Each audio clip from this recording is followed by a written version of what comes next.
Peace, greetings to you all. It's your brother Naheem, BKA Lord Abba, AKA Mr. Just the Facts. Family. What's good? I see the people starting to pile in. Make sure y'all hit that like button on y'all way in. If you're not subscribed to the channel, hit that subscription button, fam. Hit that little bell icon next to the subscription button so you can get notified every time we go live and become a part of the notification nation. Support the platform. Cash app, Be the Power, $ Be the Power. Visit our websites, usadof.org, our 501c3, where you can make donations to the website, tax write-offs. Go to our website, bethepower.org. Study our 12-point program. Look at our page on reparations. We are serious about this. Point blank, period. We are serious about reparations. We are serious about this political fight. So, let me give some shout outs before we get going. T-Red in the building. BTP Ali is in the building, of course. Vayasa Nicolo Gullah is in the building. BTP Riri is on deck. What's up, Sister Riri? Lafayette Ward is in the building. Looney is in the building. Golden Panthero is in the building. Sister April is in the building. Shout out to everybody that became a member of the channel. You can also become a member of Be the Power's YouTube channel. United States Atlantic Creole Nationalist is in the building. Sleeping Omex is in the building. Sister Antonia Edwards is in the building. Yeah, that's what I'm talking about, family. We about to have a discussion tonight.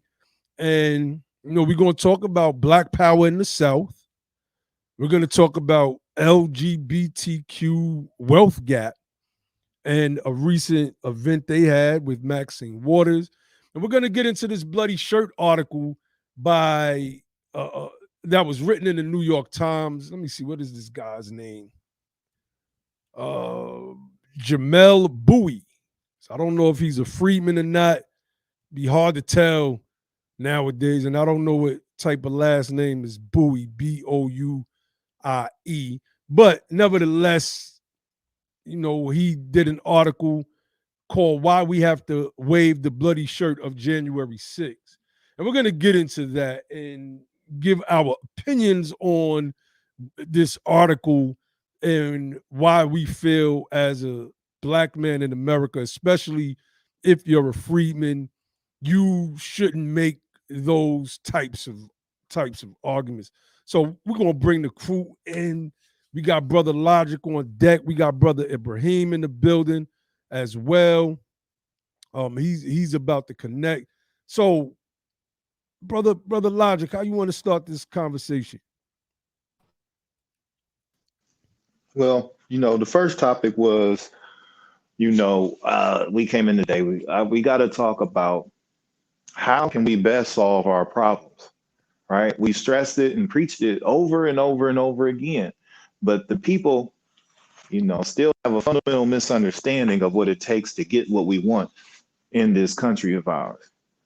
And without state power, right? Without strategically relocating our population in the South, where we already have the most of us residing at, right? If we can't move our voting potential to the South, into the southern states, where we already make up, that's where the most of our people are already at. It just makes sense to relocate where we're already at. The most of us are already in the South. And we can talk about a litany of benefits of being in the South. But the most important part and aspect of this is that you cannot be successful in the federalist government in any real terms without having state power. The whole entire country is tied together through state power, through a union of states. I had a conversation about when I bring this topic up, there was a Twitter conversation and people bring up, well, we have black cities and black cities are failing and some have that position and they say, so having a black state won't do much different. And that's a fundamental misunderstanding of government and a fundamental misunderstanding of politics, right? Somebody came up and they said Chicago and Philadelphia and Detroit and Memphis and these places, right?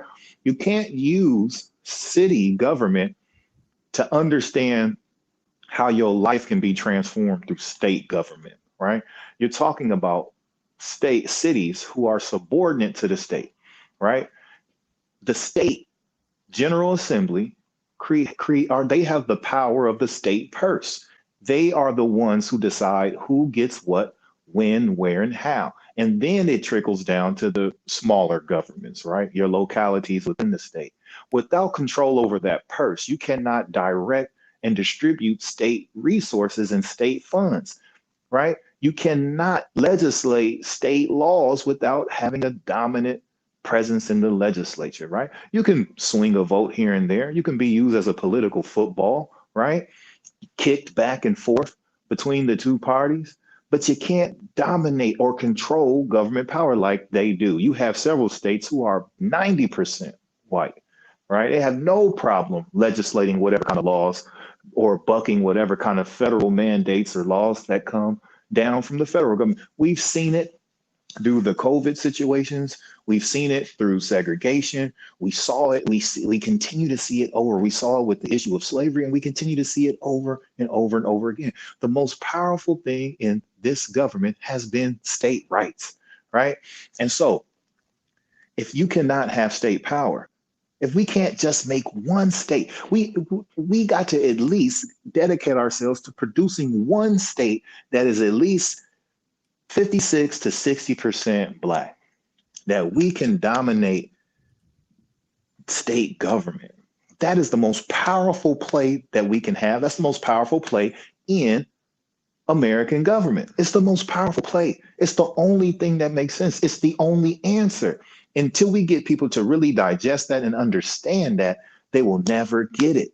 It's not just about, right, sending senators to Congress and House representatives to Congress. That is an important part. That is a very powerful part of it, so we can do things federally, right? But when it just comes down to controlling the political and social environment of the state that you live in, you're dead there. We're dead there. Somebody said Chicago, right? And like, oh, Chicago's a Black city. Chicago is not a Black city. Chicago, according to the most recent numbers that I looked at, is only about 29% Black. That's not close to a majority there, right? Black folks do not run Chicago. right? And they definitely don't run the state of Illinois, right? You got to understand that. The Black Chicago is a blue county, it's a blue city and a blue county. Cook County is blue, Lake County is blue, but the damn near the rest of the state is red counties. You understand? Let And me let so, me. I'm sorry, Logic. I want to jump in, bro, because I just got put on to something in the chat, and this is why I love our people in the chat, right? Because what you're saying, it speaks to something that was trying to be done historically, right? So, brother Vyasa Nicolo Gullah said Edward P. McCabe was inches away from forming an all black state, even met in the White House to discuss his plans to do so. So, I'm reading up on this brother right now, right? And I'm going to put the link in our inbox. And, so you could peruse it in a few, but I wanted to highlight that because this isn't obviously a novel idea. This isn't something that's new. This brother had some he has some political smarts about him because it was, let me see, it says Edward P. McCabe was a settler, attorney, and land agent who became one of the first African Americans to hold a major political office in the American Old West, right? So this brother was on it. So, and he was born in 1850. He was a clerk, a porter in New York, then moved to Chicago in 1872, worked as a clerk for Porter Palmer. He was then appointed clerk in the Cook County, Illinois office of U.S. Treasury. So basically, he was trying to get our people to resettle in Oklahoma, and it was another state. Where was it?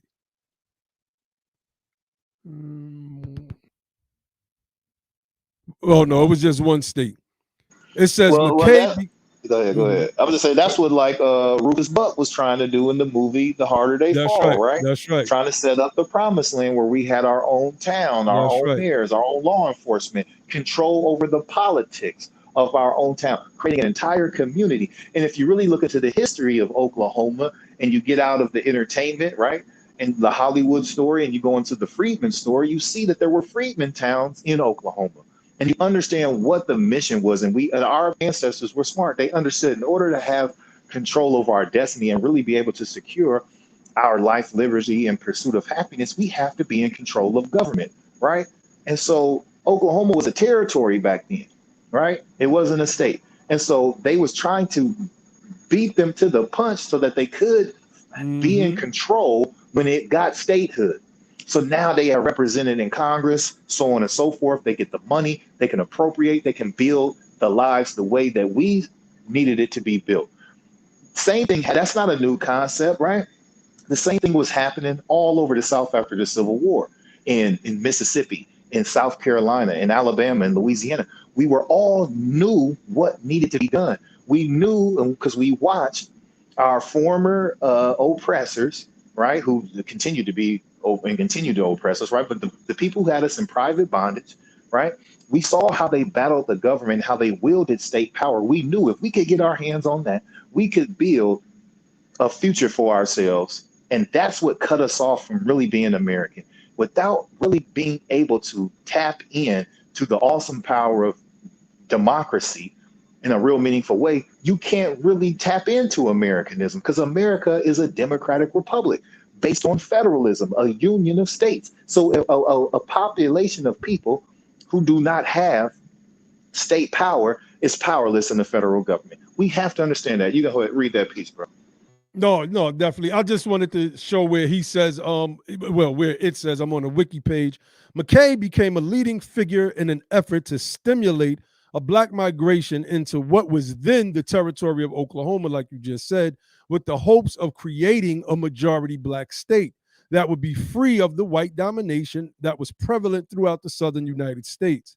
In pursuit of this goal, McCabe founded the city of Langston, Oklahoma. It makes you wonder how much of this was influential in creating Rufus Bucks's character's Promised Land city in that movie. See, my brothers and I have a different take, And not everybody in the crew was feeling the movie. I kind of misspoke. I was telling one of the brothers out in Detroit, everybody in the crew liked the movie. Not everybody in the crew liked the movie. Me and Brother Logic loved it. We loved it. We had a whole different take on it, but we could get into that at another time. They're having an interesting conversation in the chat. Let me pull up.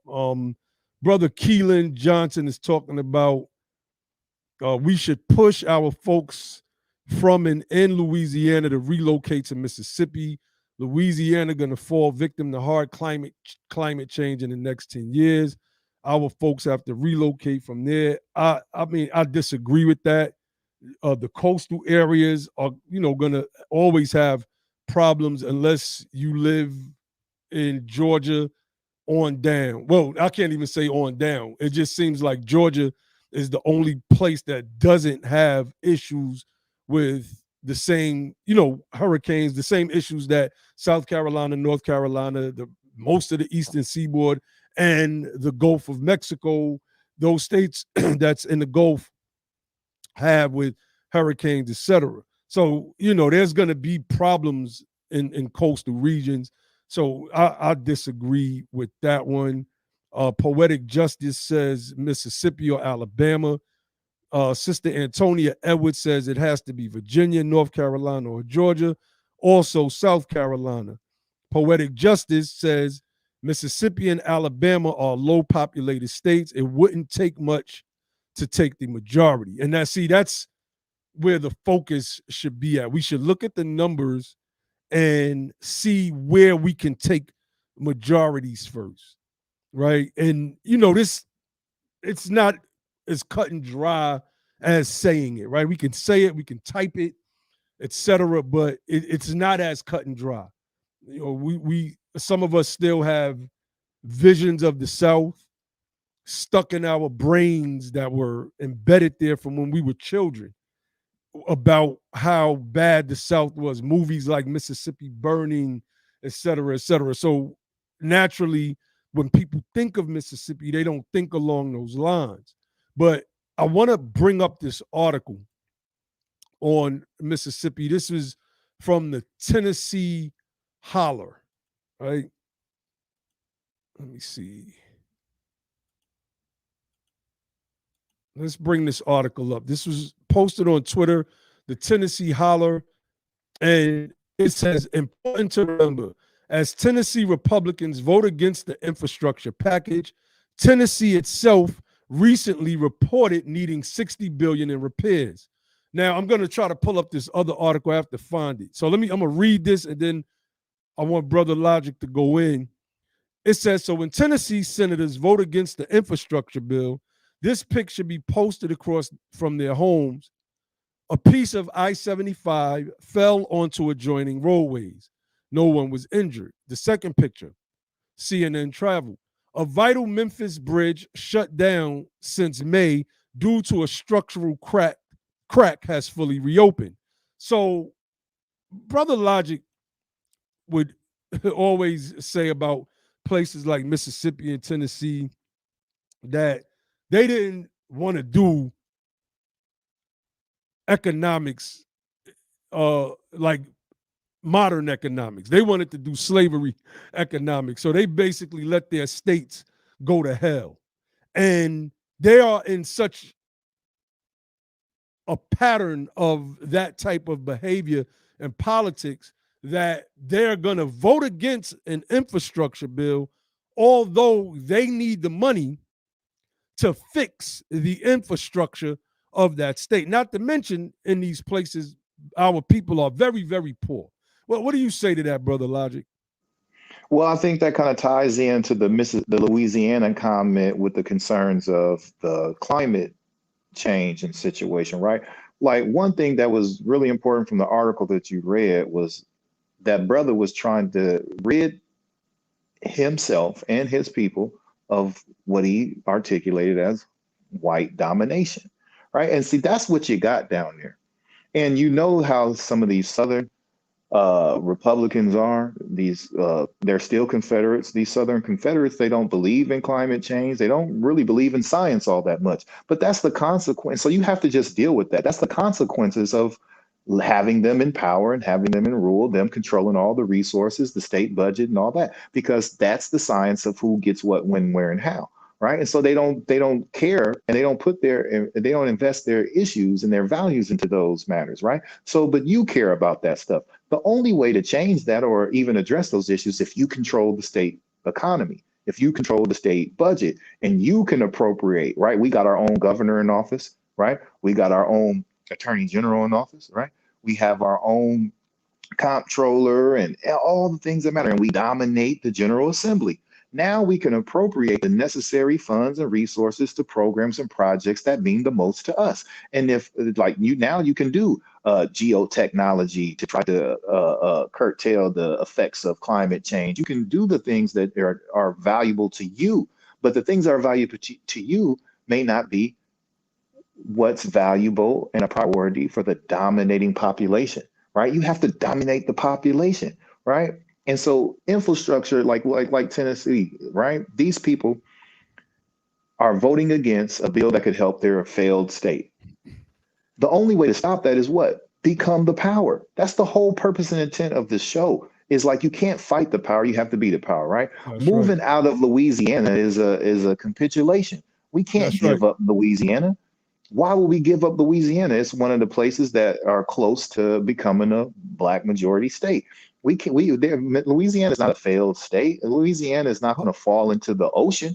We can fix Louisiana. You That's understand? right. You can't say, oh, we need to get out of Louisiana. No, Louisiana is a part of our plan. Our Southern state strategy is focused on strategic locations and strategic states, and they include, right, Mississippi, Louisiana, Alabama, Georgia, South Carolina, North Carolina, Maryland, Baltimore, and Virginia.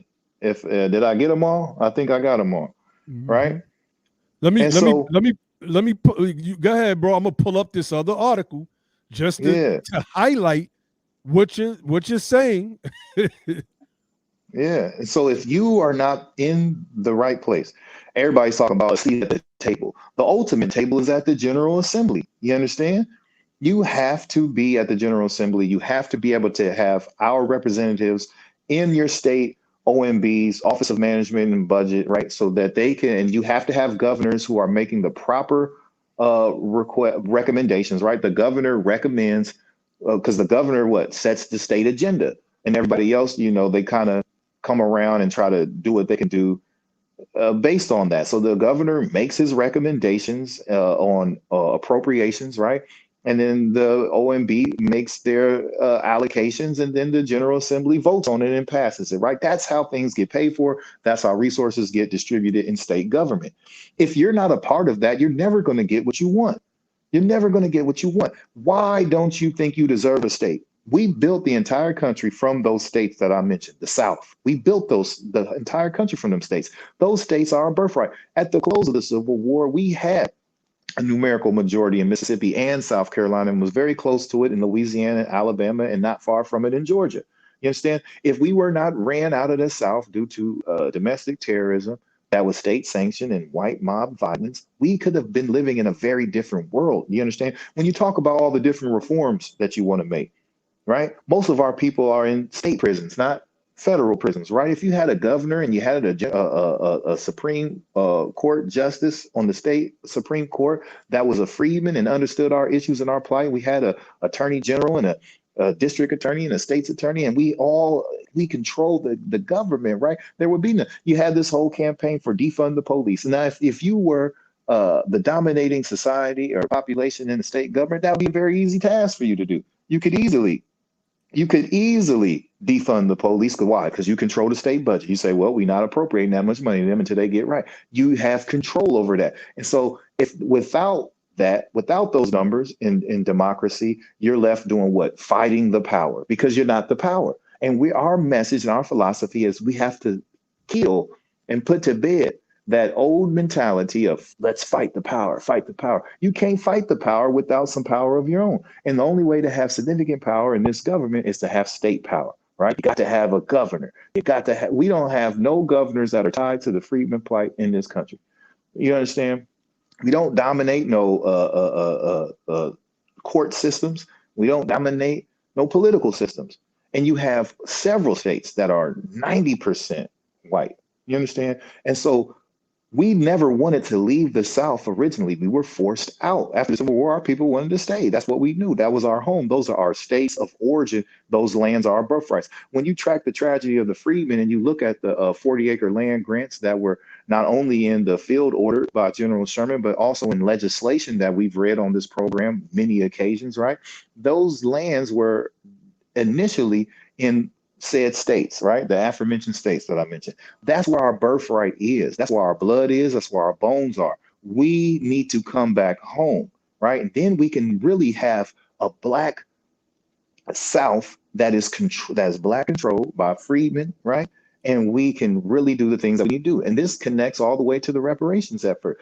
If you want to speed up the path to reparations, you have to speed up your path back to the South, so that now we can dominate and be the dominating population that installs congresspersons into power. And now we install governors into power who represent the state. They're the leaders of the state, and they can now demand that the federal government respond to our situation. But without having any kind of fixed positions in state government, we're left just fighting the power. And we'll be fighting the power until we're all dead, unless we understand how to become the power. That's right. So let's look at this article real quick. This is from the Washington Post.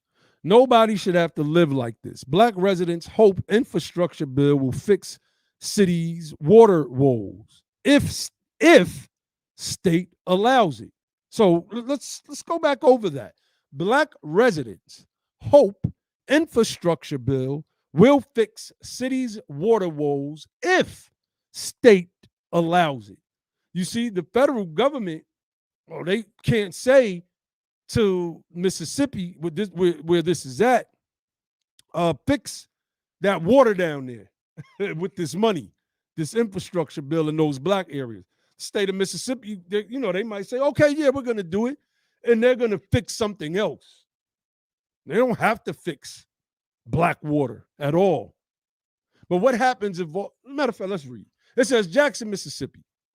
Annie Bolden was on her way to the mailbox past her rose bushes and sage when she smelled something pungent and had spotted brown goo bubbling from her emerald green lawn. For nearly a month, workers came and went trying to stem the tide erupting from a clogged pipe, but to no avail. Bolden's front yard was cleaved by a river of sewage. Her neighborhood of tidy ranch houses in Mississippi state capital became hostage to an overpowering stench, one reflecting the rot at the heart of the city's water system. Quote, my grandbabies can't play here. I can't have company. It's been weeks now and it's devastating, said the 68-year-old retiree. As a flock of buzzards perched in the surrounding pines, nobody should have to live like this. In Jackson, many do. Earlier this year, some of the city's 150,000 residents endured a month without drinking water following Jackson, that's predominantly black, harsh winter storm. But even in good times, few trust the gritty and often discolored fluid that flows from their taps. Sewage, meanwhile, gets dumped by the billions of gallons into local rivers or onto residents' property. So basically, if you're black in Mississippi, well, crap can bubble up in your yard and there's nothing that the state is going to do about it. The $1.2 trillion infrastructure bill passed by Congress late Friday is supposed to fix that, offering what President Biden has called the quote unquote once in a generation chance to rebuild dilapidated water and other essential systems across the nation. Never again can we allow what happened in Flint, Michigan, and Jackson, Mississippi, Biden has declared. Yet, in Jackson, expectations for what the bill can accomplish are tempered by an understanding of just how deep the problems run. The disinvestment in Jackson, which is 82% black, the highest for any major city in America, has been far more than a generation, excuse me, has been ongoing for far more than a generation. And there are fears the neglect could continue even after Biden ends up signing the bill, as Republican state lawmakers will ultimately decide where Mississippi's water funds go. So basically, in the state of Mississippi, these people, matter of fact, let me read this. It says, we have to assume this is going to be a fight for basic goods and services, said Andre M. Perry, a senior fellow at the Brookings Institute. And it's one he's not optimistic that Jackson will win. Anyone who thinks Mississippi will change the very consistent practice of not investing in black people, they're delusional, Perry said. If you're the president of the United States and you have an equity agenda, you have to be worried that this money going to state houses will not actually get to places like Jackson.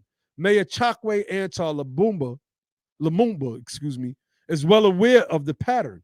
The city is often the reason federal funding comes to Mississippi due to the high level of need, he said in an interview at Jackson's White Column City Hall. But it often doesn't receive what he considers to be its fair share. I mean, I don't even have to read anymore. Brother Logic, let me put this link in the chat. I mean, what are your thoughts on what I just read? Well, I really think it just really backs up what we've already been discussing about the lack of state power and how city government is inadequate when it comes to being able to allocate the appropriate resources, funds, and ultimately power that's necessary to transform our situations in our favor. Right? This article just expertly spoke to that. But there's another issue, is a good comment in the chat that I want to speak to, because a lot of people think this way.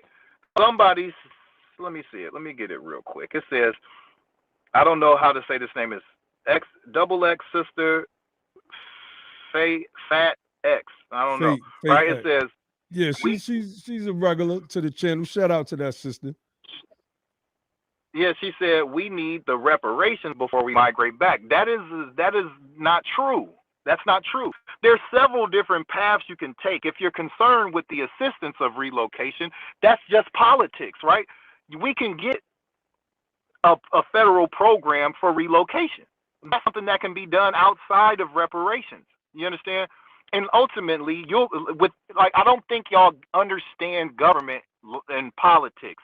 We will never get reparations until we can have government power.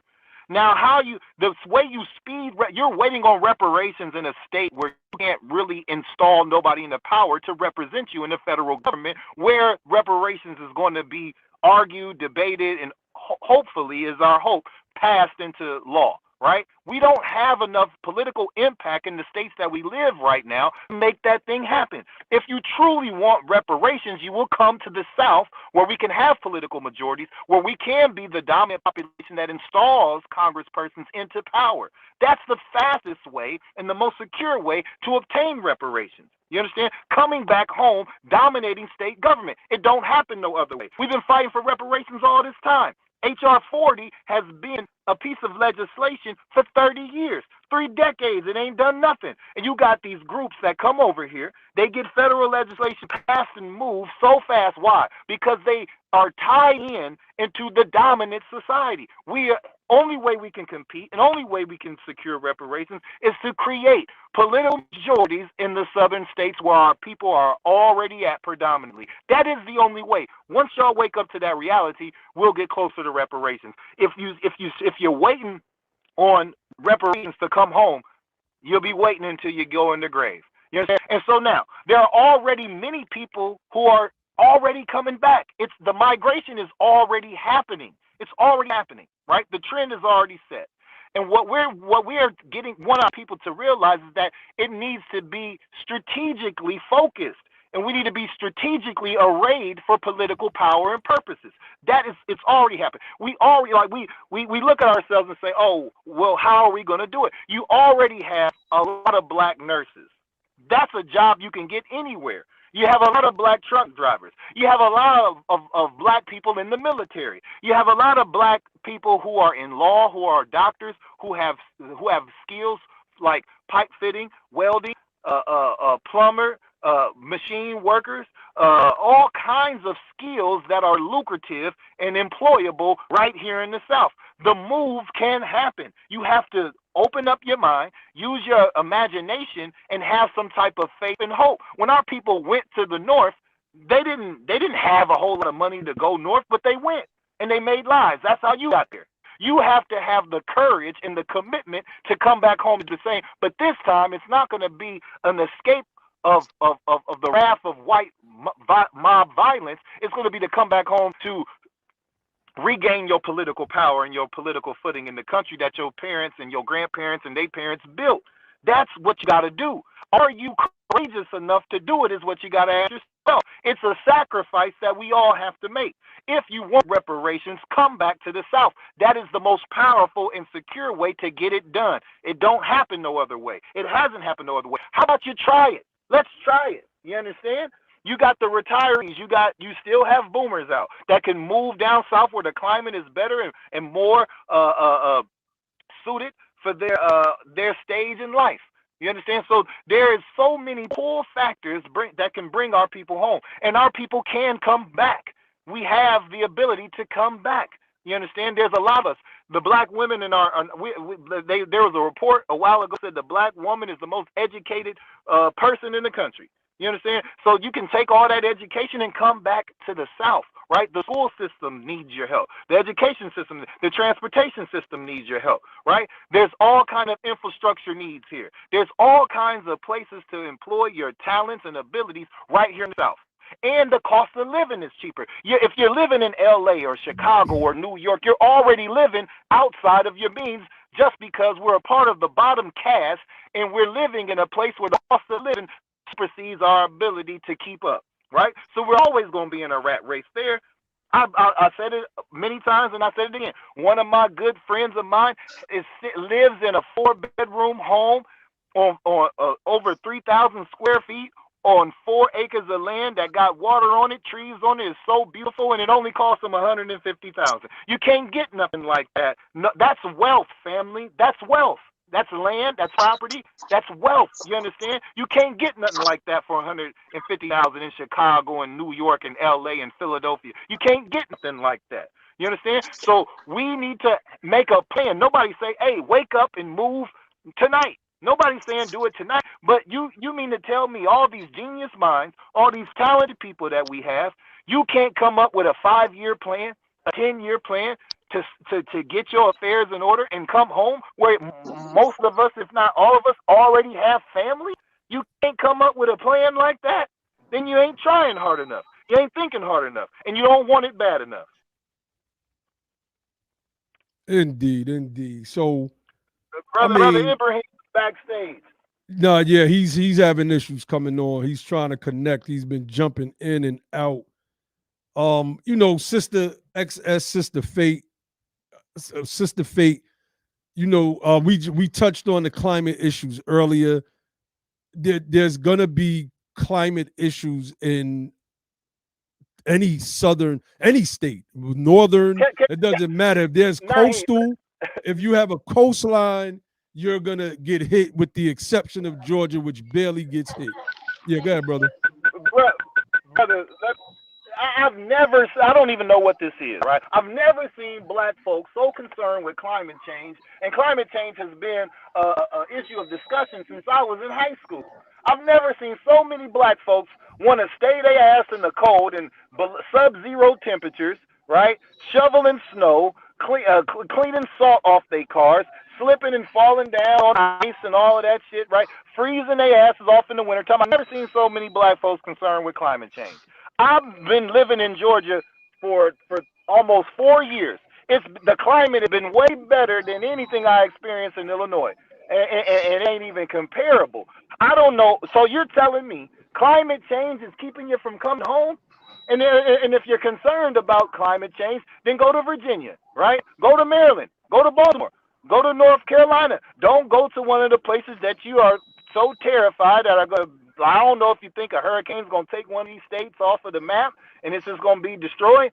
I don't know what the overwhelming fear is. But don't go to one of those places. I just named what, 9 states or 5? I Nine named of what? How them. many states did I just name? I It's named not. 9 states. Mm-hmm. Come on now. Brother Ibrahim, what's going on, bro? Hey. Can you hear us? Yeah, I can hear you. All right, there you go. Your picture was sideways. Yeah, so we're having a conversation about, we're driving this point home about having state power, and because it's our only path to power, right? We say here, don't just fight the power, become the power. And there's only one way to become the power for the freedmen in the United States of America. And if there's any other way, we invite anybody to simply bring up the alternative and provide examples. See, we can provide examples. Not only can we provide examples, we can provide, as the brother Vayasa Nicolo Gullah introduced us to, is the brother by the name of McCabe. I mean, he was trying to do this in the 1870s. So,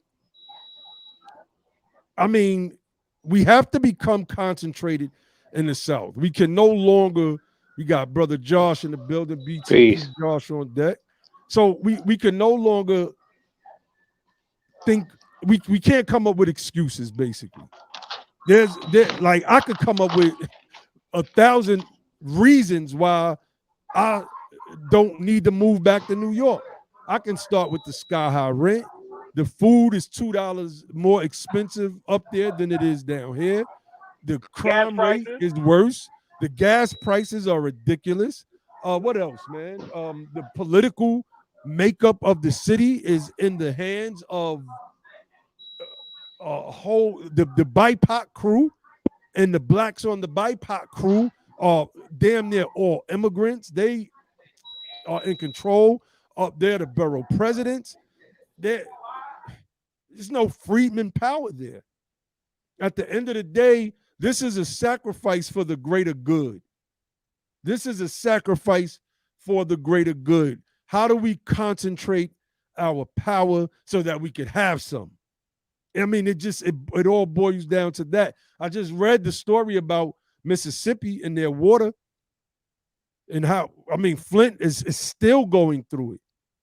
Michigan is a predominantly white state. People forget that. Mississippi is a predominantly white state. Even with the city of Jackson being 82% black, and which we can safely assume is 82% freedmen, they are being boxed out every time the federal government allocates funds to the state. And what the state is doing is saying, look, we're poor, give us. But they're only pointing to the black poor.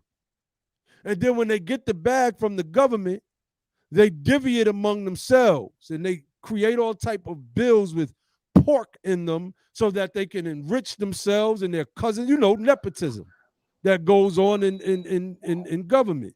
So I don't see how we can think about anything else other than concentrating ourselves so that we can have power. Brother Ibrahim, what you got to say about that, brother?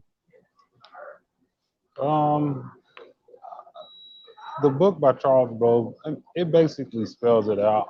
I would just ask people, if you like the way you live and where you at, if you feel you have political power where you at, if everything is just peaches and cream, or the black community where you at is on an upward trajectory, then maybe this doesn't apply for you. But I will challenge you, you would have to tell us where that's at, and you would have to, undergird that data with the environment that you live in, because it may be your framing just may be off. So if you like where you at, if everything is great, if you're on a upward trajectory, enlighten us, provide us with that information. Maybe we need to come there. And that's all I got to say on the issue. Indeed, Brother Josh. Before you go in, Brother Josh, Sister Satra Del Reed, been trying to get me on this Discord thing for the longest. I just don't be having the time anymore. Sister Del Reese, send me a email at mylordabbott@gmail.com, and I'm gonna forward it to the brothers as well. And we're gonna look into, because you know, the bros, they know about Discord, some of them, and they've been telling me about it. But Josh, before you come in, I want to read these two comments, one by Brother Keelan and one by Brother Divine, back to back. Brother Keelan says, do folks not understand? Once we take over these states, we will get more infrastructure funds that climate change and disasters won't drastically affect us. That's the whole point of this move, control. That is a perfect comment, because if you can build a certain type of way, then you know how to offset climate change, right? After the levees got destroyed during Hurricane Katrina, they were able to build those things better so that this type of disaster wouldn't necessarily happen again, right? So let me read this next comment from Brother Divine. He says, even with all the trepidation, imagine having a Freedmen version of Mansion that holds up any and all votes until government do what it is supposed to do by our state. That's the key. Put the, like, that comment right there, when you like they win the gold star in class, that comment right there that won 5 golds, that's the gold star comment of the night so far, right? That's the whole point, Keelan, man. But this one right here really drives the point home, that I'm not voting for anything until my state, let's just say it's Mississippi, get the funds that it needs, particularly in the black areas who have been traditionally locked out of those funds and funding. It's just as simple as that. It's not a difficult concept. We understand people's you know, their what's the word I'm looking for? Hesitation and other words, whatever. Brother Josh, go ahead and speak. Ooh, that was a fire. You know, I'm big on metaphors and comparisons, and you know, just making it into a simple concept for people to understand. That was it right there. Imagine wait, Josh, hold on. Before you go in, I gotta pull this one up. Eric Adams, he just became the mayor of New York. I'm very familiar with the brother when they ran an organization called the 100 Blacks in Law Enforcement that really didn't do a damn thing. But anyway, Eric Adams spent his election week in Puerto Rico and the Dominican Republic, saying his constituents' support meant the world to his campaign, and he owed their countries an alliance. Damn. That's crazy. Yeah, go ahead, Brother Josh. So that was 3 comments in one. I'm gonna start with the middle one, because that one hit me, and it instantly understood. Like, when you certain examples, when they're made, you instantly understand. And see, we're not talking about just one mansion, right? We're talking about how many how many we talking about? Eight mansions. Yeah. So yeah, I mean, if you could get one senator from each of, I mean, one is powerful. One Freedman who thinks the way we think. Yeah, but we talking about multiple. We're like, talking about multiple. Let's just say starting off, you talking about South Carolina, Georgia, Mississippi, and Alabama, or something like that. Let's just say something like that, right? That's powerful. That's 4. Let's say we get 1 out of each state. That's 4 mansions that we talking about. You see the destruction that one and the obstruction that one is doing. Imagine if you got 4 or 8, you know, or 12. Like, that's fire. That's power right there. And that's what we're talking about. And to go back to the first one, see, the thing is, we're so used to being a political afterthought instead of the political priority. So we don't understand what it would be like if you could make any type of system or structure or prioritizations that you can think of. You can, whatever you can conceive, that's what we can manifest when you have the power. You don't have to wait and beg and try to do all kind of tricks and think I need to go and you know, give it up for this group and give it up for that group, and can you break me off some crumbs? You know, So you got another group who may not even be, who doesn't really have any type of claim to like you can equate to slavery or Jim Crowism or anything like that, but we don't get anything in return. But we got our Congress people out here championing them policy to move them into the equal footing. You know, to make it to where, like, when you want to do minority contracting, they're explicitly included when it shouldn't even be no minority. It's supposed to have been freedmen first. That's what it's supposed to be. Like when you talk about minority con, it should be freedmen. It shouldn't just be minorities. But so we get to be an afterthought in minorities. We get to be an afterthought in priorities. And then you get to be we get to be the face of the people that's pushing and using our story to elevate other groups that's already got access.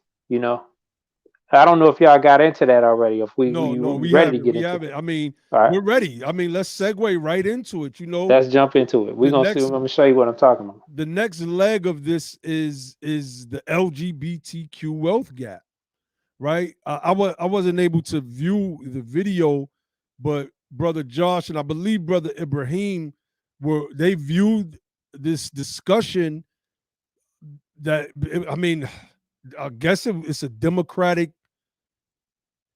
The Democrats hosted this. What's her name? Maxine Waters. A brother. Shout out to brother Ty Harper. He has something on his Twitter page where he was speaking about it. And after I got some of the commentary back from Josh earlier, I mean, I wasn't surprised. I wasn't surprised at all. But let me share this screen real quick before you get into it, Josh. Brother Ty Harper made this post on Twitter. It says they are completely disrespecting us now. This committee on the quote unquote LGBTQ wealth gap is led by Maxine Waters of the CBC. They will regret this at the polls in, I guess he meant 2022, period. So, I mean, yeah. I mean, look at what this is what this is about. A subcommittee on diversity and inclusion. Hearings. There's no pride in prejudice. Eliminating barriers to full economic exclusion for the LGBTQ plus community. You know, Dave Chappelle says Oh my, something so. yo, Wait a minute, bro. yo, Dave Chappelle says this something. right here. All right, okay. Wait, let me just say, Dave Chappelle says something so powerful when he said, "My problem was never with the LGBTQ community. My problem was with white men." And then they became white women and said, "Say something to us now." I just had to share that. Go ahead, bro.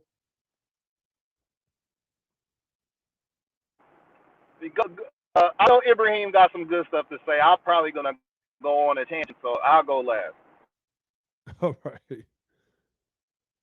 So today's hearing was based around HR 5, and House Bill HR 5 is it's called the Equality Act, and this bill prohibits discrimination based on sex, sexual orientation, gender identity in areas including public accommodations and facilities, education, federal funding, employment, housing, credit, and the jury system. And they focus on two things today. They focus on housing and equal opportunity to wealth, banking and that such. And it's interesting because from like the outset, we've been saying this for a while, how do you disaggregate white wealth? Like, how do you go into the house of Versace and say, these people over here, they're heterosexual, this is their wealth amount, and these people over here, they're part of the LGBT community and they have a nominal wealth amount. No, they're just all white people, they all part of the same family. And it goes on and it goes on and it goes on. There was a gentleman who spoke on a panel, and his name was Spencer Watson. It was a white guy, and he's president and executive director of the Center for LGBTQ Economic Advancement and Research. And what he does, this is so disingenuous, he takes LGBTQ numbers as a whole, and compares them to the average of just basic statistics in America. So basically everybody compiled up. And what he's saying is that the LGBT community is they don't fare when it comes to, just the basic stats in America. And it's so disingenuous because if you would have broke it down by race, you would have seen that the LGBT community stacks up higher than Black America. And the Black people within the LGBT community anchors that data down, right? If you remove them from that equation, it just goes up like a balloon. You just got white wealth. But it's interesting because for a long time, we've seen the LGBT, the alphabet, it's just easier to say the alphabet. For a long time, we've seen the alphabet community like a vampire, latch on to Black community, Black lineage, Black legacy, and kind of ride our backs into social justice and social equity. And I think they've pretty much sucked all the blood or all the blood they think they can suck up out of the Black community. And now they saying we have to move into a different space, right? We can't ride the Black community no more. We've ridden that horse and that horse is dead. We need our own angle, because they want this escape hatch. They want to be made white. They want proximity to whiteness. They basically saying, hey, our sexual orientation makes us different than even for those that's Black. And it's interesting because Spencer Watson, part of his speech, he says, when you disaggregate the LGBTQ women, and I'm like, hold on, does this include trans women? Because part of, you respecting their culture is that when they say they are something, you're supposed to see them as if. So it all gets confusing and a little jokingly, but how does this end? In my head, like, does this end with like a big class action lawsuit against God? Because their gripe deals with humanity, right? But they're able to anchor into everybody else's situation, especially Black folks. So most of these organizations is ran by POC. When you think of it's called the National Black Justice Coalition, and you would think that's like Black civil rights, civil liberties advancement, but it's not, And the guy who spoke with the executive director, his name was David Jones. He also did a Breakfast Club interview where they was trying to get pronouns straight, and it basically just flamed out.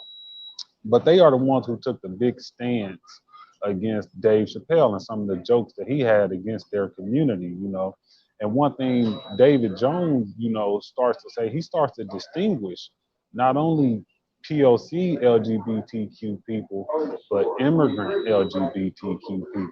So what you see in them advocating for their community, they're starting to wedge out a space.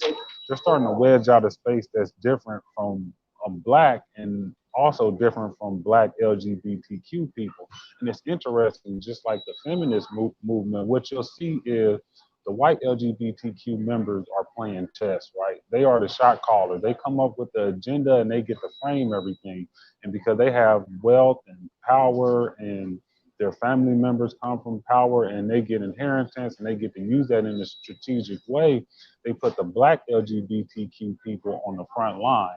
And the Black LGBTQ people are anchored into Freedmen lineage. And they use our lineage and our struggles to get empathy and sympathy for LGBT community as a whole. And once they bust through that door, all of the resources goes to the top. There's also some stats that say, gay Black men do better in the labor force than heterosexual Black men. So you trying to anchor this into like housing and banking and economic inclusion for the LGBT community, it doesn't hold water when you compare those of their stats to just flat Black stats. Not flat Black stats, but Freedmen stats, and they're going around this by just making this big ball of confusion. But I think what comes next is you'll even see them kick Black people out the car. They'll kick the Black LGBTQ community out the car the same way they was able to segregate San Francisco between whites and Blacks, And, this is a fight for all of us, but it's mainly a fight for the Black LGBT community that says, hey, like we're not having this no more. You're going to be the sacrificial lamb of the LGBTQ community, and then you're going to come back to us and like, what do you want from us? Like, you basically are stabbing us in the back this whole time.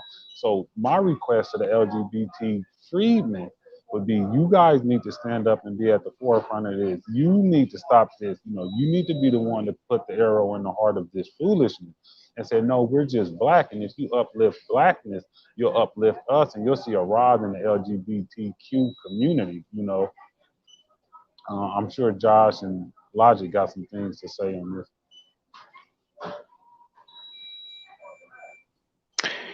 Yeah, yeah, man. That's one of the, when I watched that thing, bro. That kind of had me boiling a little bit. I can't even lie. When you start saying reparations, and you need reparations because you were a member of the LGBT community, and that was affected by the the pandemic. Well, damn. I mean, Freedmen was affected by the pandemic, but when you start using the language of reparations, it's just extremely offensive. You know, I mean, I hate to use that type of victimizing word. You know, like that's the I hate to be in that type of energy, or like that I see on the other side. But that when you start talking about reparations, bro, I just get mad when they talking about reparations going to illegal immigrants who families were separated or whatever the case may be. When we've been dealing with hundreds of years of family separation, I get incensed. When you're talking about um, you for some reason you think that just because statistics show that you are LGBT and you got disproportionately affected by the pandemic, that you need reparations. Uh, what? What? What sense does that make? And it's just a whole lot of problematic points. But my main point is, Wait, so that was one of the things that was said during this particular discussion. yeah, Ibrahim, correct me if I'm wrong. Isn't that what the guy from the National Black Justice Coalition said? His major argument was that because of the LGBTQ low wealth stats, that they face discrimination and primarily because they are part of that community, they face discrimination in housing, education, and entry into certain economic sectors of America.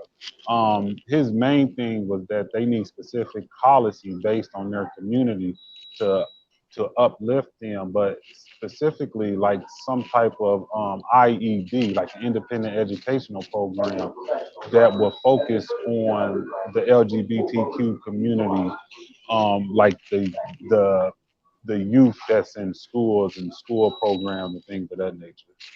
My Um, main problem. Let me just say something real quick, bro. My main problem is when you like nobody was really talking about a wealth gap until we started. I'm talking about the Freedmen, and shout out to our, economists and like Dr. Sandy Darity and others, mainly Dr. Sandy Darity, just talking about the racial wealth gap. You know what I mean, and bringing out data to use that as a means to for a part of a reparations program, right?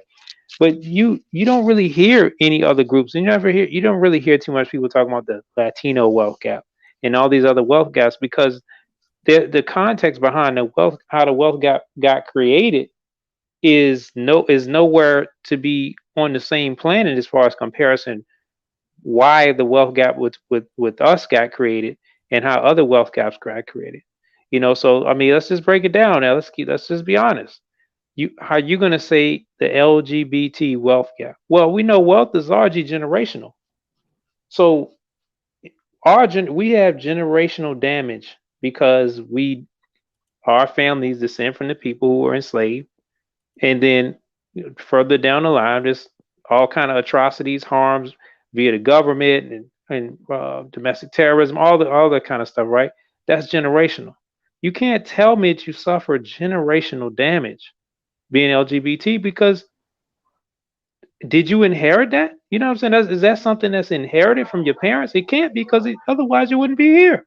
That's just the so like that doesn't make no any kind of sense. So I'm just saying there, if you want to make a claim about a wealth gap, okay, but hey, the way you're doing it and you getting black folks to push it, when the reason why, you see, you can need to break down, you can't just be using LGBT, because you can't say LGBT wealth when black wealth and white wealth stand so far apart that How they obviously one group is going to bring the whole number down.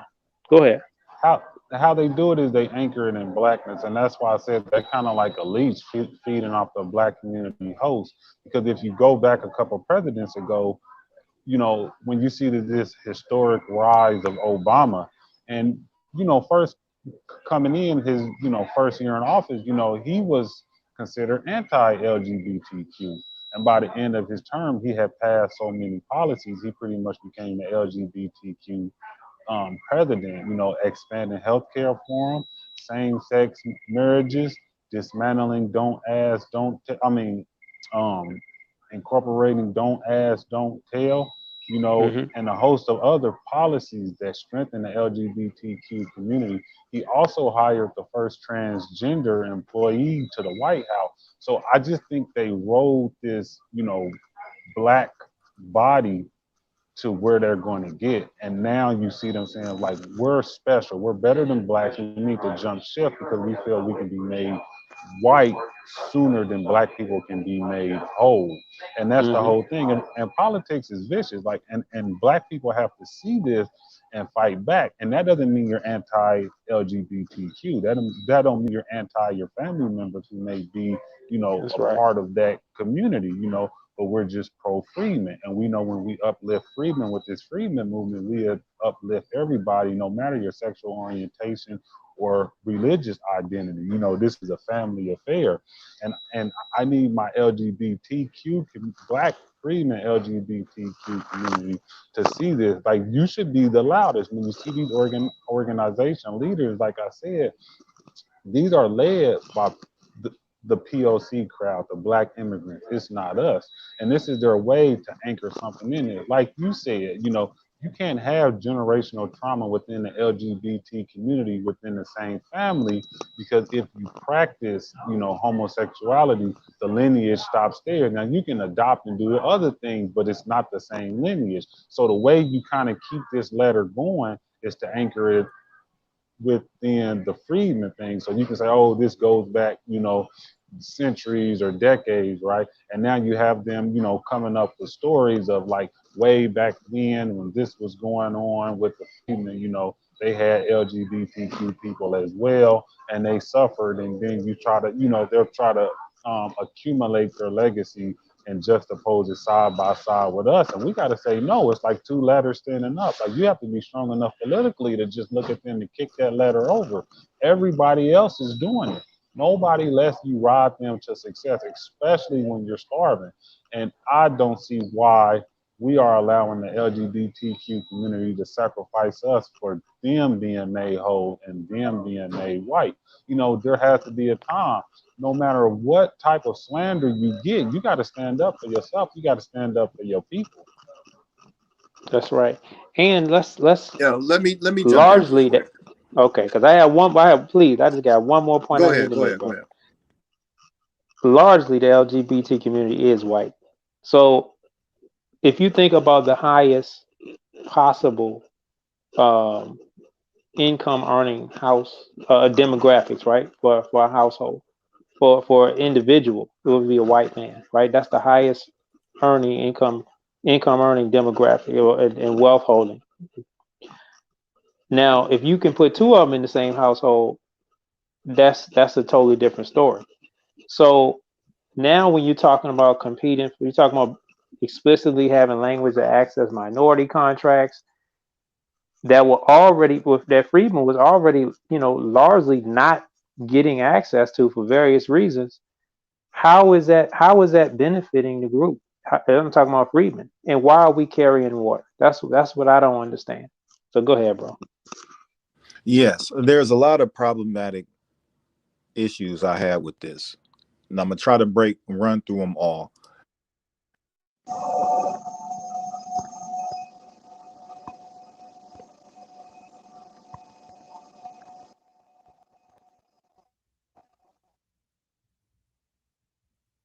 I don't know You whether still you. there, bro? Yes. Yeah, I You can. So okay? Okay.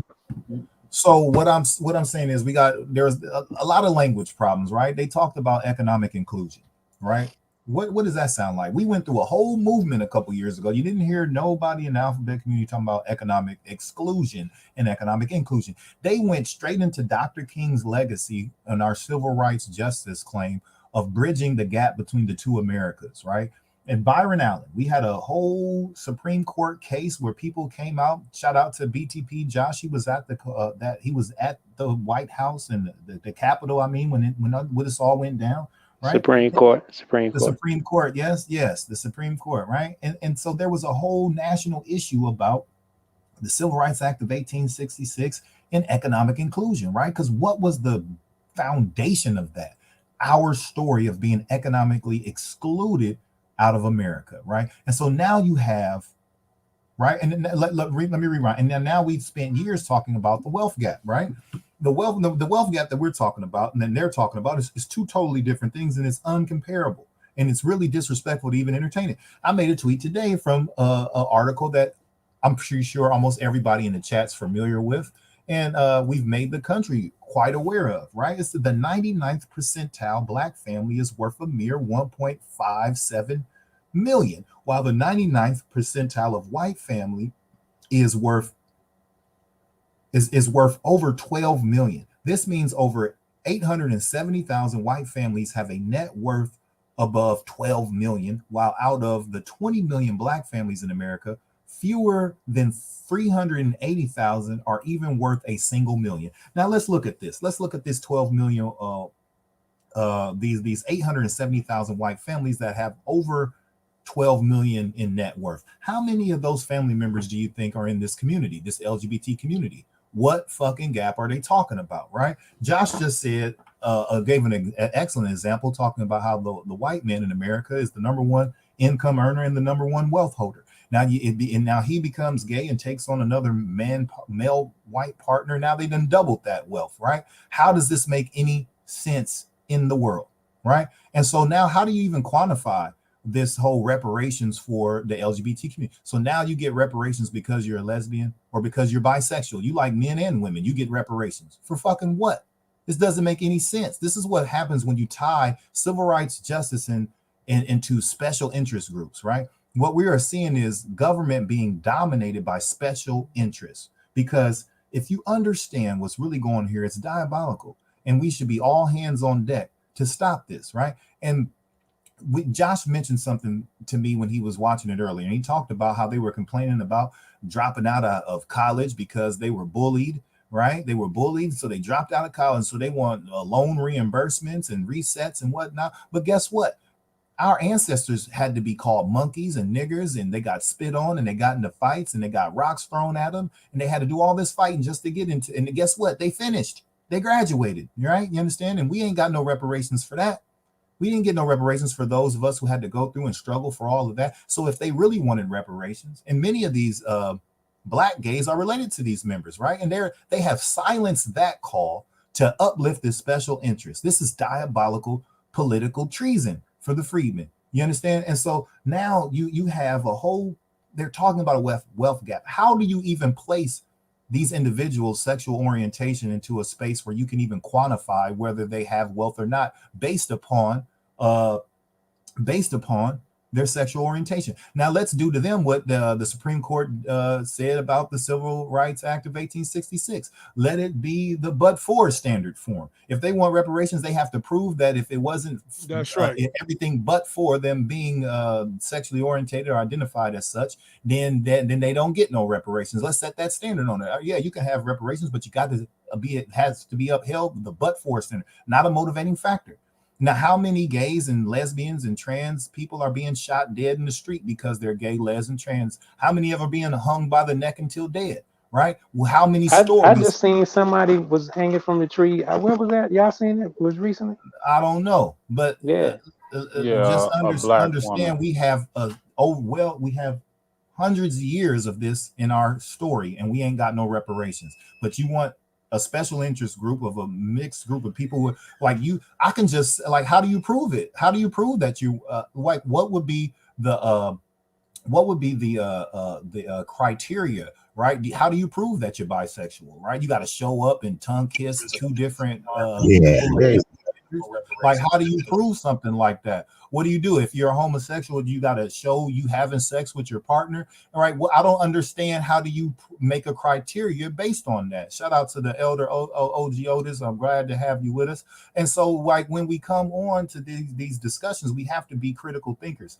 And so now that what they're saying is, like, someone like Ellen DeGeneres deserves reparations. She's a rich, wealthy white lesbian. So now Ellen DeGeneres needs reparations. This is what this is setting up, right? So now Caitlyn Jenner, who's a part of the T part of that alphabet, right? Who was on the cover of Time magazine and all this stuff, and he's a rich white whatever he identifies as. So now Caitlyn Jenner needs reparations as well.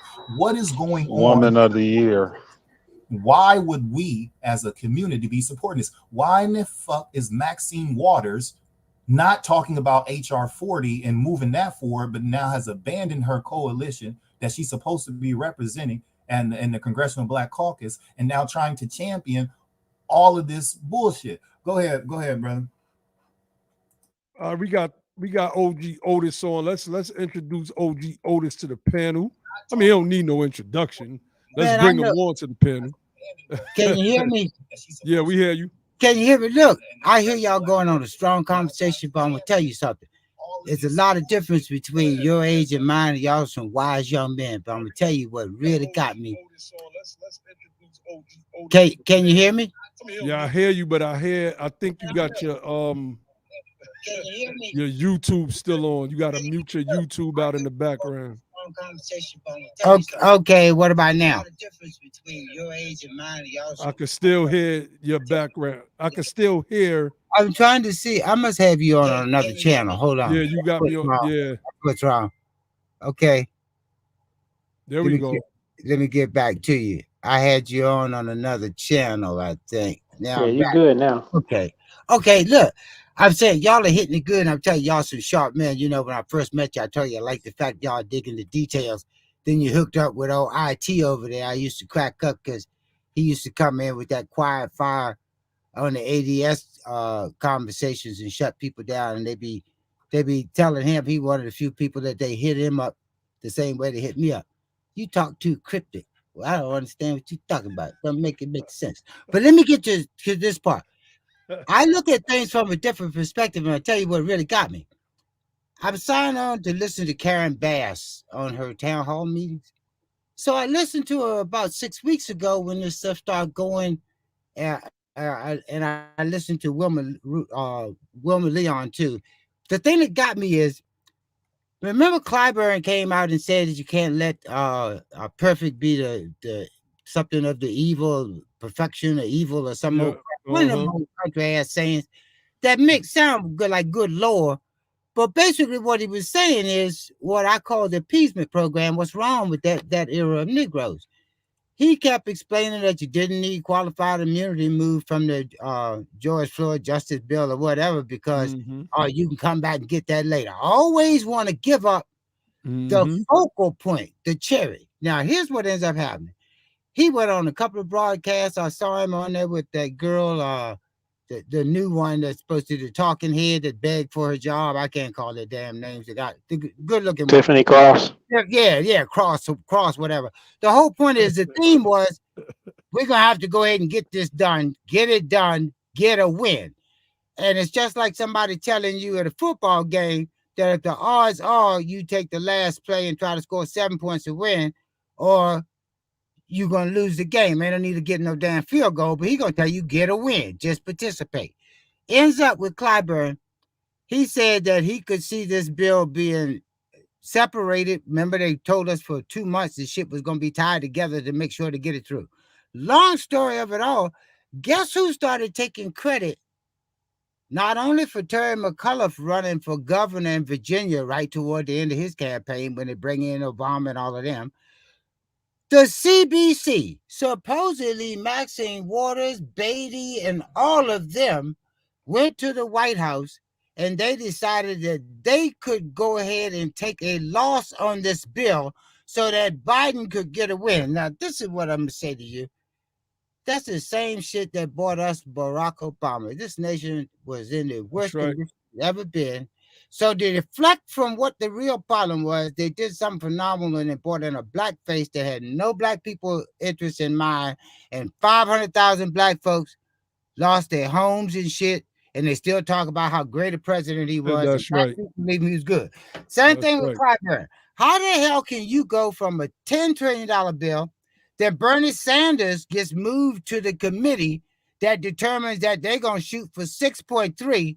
Then by the time some senator raises his voices down to 3.75, then now the people that are taking credit for having, look, Karen Bass said that everybody should be calling Maxine Waters because she's the one that made sure that the CBC gave money to black colleges. Do you know it went from what, 49 billion down to 2 billion or some shit like that? These people are willing to be the face of a supposed to be victory on a what that girl Sarah Palin say? It's lipstick on a pig. Nothing is in this. Even to the point that when you listen to economists, the parts that's talking about roads and all of that stuff is still a privatization program. The same shit they used to ruin the South when Wall Street went all through the South, buying up people's water systems and bridges and all stuff. All of Yeah, you that having some internet Freedom issues. Marcel. Yeah, you have. Put Freedmen out everywhere you can just to get your name. All right, I'll let it go. Be strong. All right, definitely. Yeah, man. So we definitely want the OG Otis, man, to be a staple on the platform. We want OG Otis to have his own stream, man, live from the bunker. He has so much wisdom. He follows politics heavy, especially as it relates to Freedmen. He always gives great insight, and I think that people need to hear more of the OG, man. So we're gonna try to get that built up as well. So I'm gonna pull this article up that brother Ibrahim wants to get into. Is this the same article? Hold on. Oh, there we go. Yeah, and just while you're doing that, let me say this, right? And so what we have, I see some comments, and what people have to understand is our focus politically has to be laser. Guess what? If you just stick with this Freedman plight, you're going to take care of all your LGBTQ family members, right? What the white people in that group don't got nothing to do with us. You understand? We don't have nothing to do with that. So what you're doing is you're abandoning your ancestral fight and your legacy fight, right? That if you like, see what they've done is they say, we're not going to never get reparations. So I'm going to roll with this special interest group because I think they can get it. And so you have abandoned your ancestors to join the special interest group to rob your own legacy of what they're supposed to have. They're robbing our language, right? But see, we have to analyze this politically because this is the consequence of stirring up a national discussion without having a political base, without having political power. It's necessary, but now we get to do an assessment of what happened, right? So reparations was made a national discussion. The wealth gap was made a national discussion. Economic inclusion was made a national discussion, and everybody's using it to get shit but us, right? That's we right. still get what? Nothing. Right. And so now they're using all of the language, all of the type of talking points that we brought to the national discussion, and they're not using it to support us and to generate national awareness and support for our issues. No, they say we're just going to do what we always been doing, take their shit and make stuff for us, and then avalanche them with whatever's left. Right. And if there's even anything left. And so this is the consequence of not having a political power base, which goes back to point one of the discussion. We have to have political strongholds in these state governments. Without that, we will be dominated by just even special interest groups are dominated. Special interest groups. It won't even be other like the large population of white folks or other states or just political parties. Even a special interest group will come in and just dominate all of our legacy issues. You understand? So the wealth gap is historically a Freedmen issue. Poverty is historically a Freedmen issue.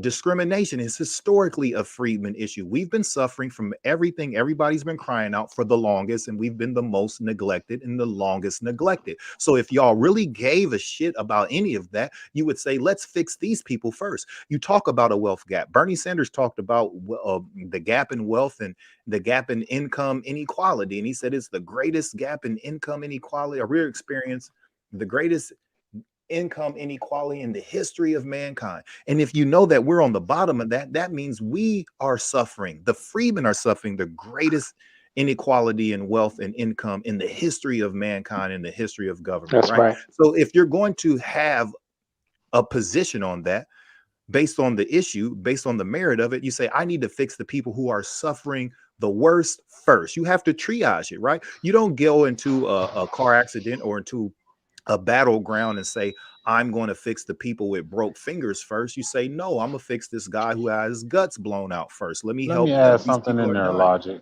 Go ahead. It's not that you're poor, it's how you became poor and why you're poor. Facts. Yes. And you're not poor because you're gay or you're lesbian or you're bisexual. And the fact that you're transgender shows that you have some kind of money to even get those type of expensive surgeries and pay for those prescriptions. So it's not because that you chose to be with a woman that you're poor or that you have a gap in wealth. Many of them are still tied in to white wealthy families. And if your families have ostracized you because of that, your beef is with your family. It's not with the government. You understand? So if your grandfather didn't like the fact that Jody wants to marry Bob and they want to be together, and he said, you're out of the family wealth and I'm not giving you no inheritance, your beef is with him. You understand? Right. You don't tie that into a legacy of reparations that we suffer from a people who built the country. And we've been suffering the longest and suffering the worst. They didn't have sundown towns for LGBTQ. You understand? They didn't have government sanctioned lynchings where everybody came out where they hung gay people for being gay. That didn't happen here in America. You understand? Discrimination happens on multiple levels all over the country, but you don't just say, oh, let's do reparations and tie it into a legacy of the freedmen. You can't do that. That's a crime. That's a crime against the freedmen. And we have to talk to our families. Everybody in our family got somebody in that alphabet that's related to us, right? We need to get with them and talk to them and say, listen, if you want reparations, you need to do it the right way. You need to tie yourself into the legacy that affected all of us in our family, right? Affected all of us. You can't hide that you're Black. I would love to see a study like this one, right? The cost of racism. U.S. economy lost 16 trillion because of discrimination. And they're specific, right? It says now a major bank has put a price tag on how much the economy has lost as a result of discrimination against African Americans. 16 trillion. I could only imagine how many of them were Black gay Americans. So that part didn't matter. They seen you and they probably looked at your last name, Johnson, Williams, et cetera, and knew that you were a freedman. It wasn't Nigerian. It wasn't Igbo or Yoruba last name or whatever. It was freedman. And you got discriminated against, so much so that the economy since the year 2000 lost $16 trillion. This is a claim. This is an injustice that we can bring as a claim to the government, but everybody wants to ignore this. This means nothing. So now you're telling me that because of people who identify by their sexual orientation gets to leapfrog over this right here, where there's no report that would probably ever come out that says that gays and lesbians were discriminated against, so much so that it caused a dent in the economy of the United States of America, because that group is largely white. Let me say this, right? There's a couple comments that I want to speak to, right? So Sister Tanzia Flakes, I hope I didn't mess that up, right? It says that some gay folks feel too bad that some gay folks feel too many black folks are against them too. So it's hard for some of them to get past that part to join in our cause. I want to stop right there. Our cause is their cause. I'm fighting for you That's right. because you're black. We're You not understand? fighting for you because you're of your sexual. Or I Yeah, see the and comments I'm in the not chat, and I'm and scratching my head. I'm not fighting for you because you're gay. So I didn't say I'm only fighting for heterosexual black people who are connected to this inherited disadvantage. I'm fighting for all of us. You understand? So bringing in sexual orientation to the conversation just messes everything up.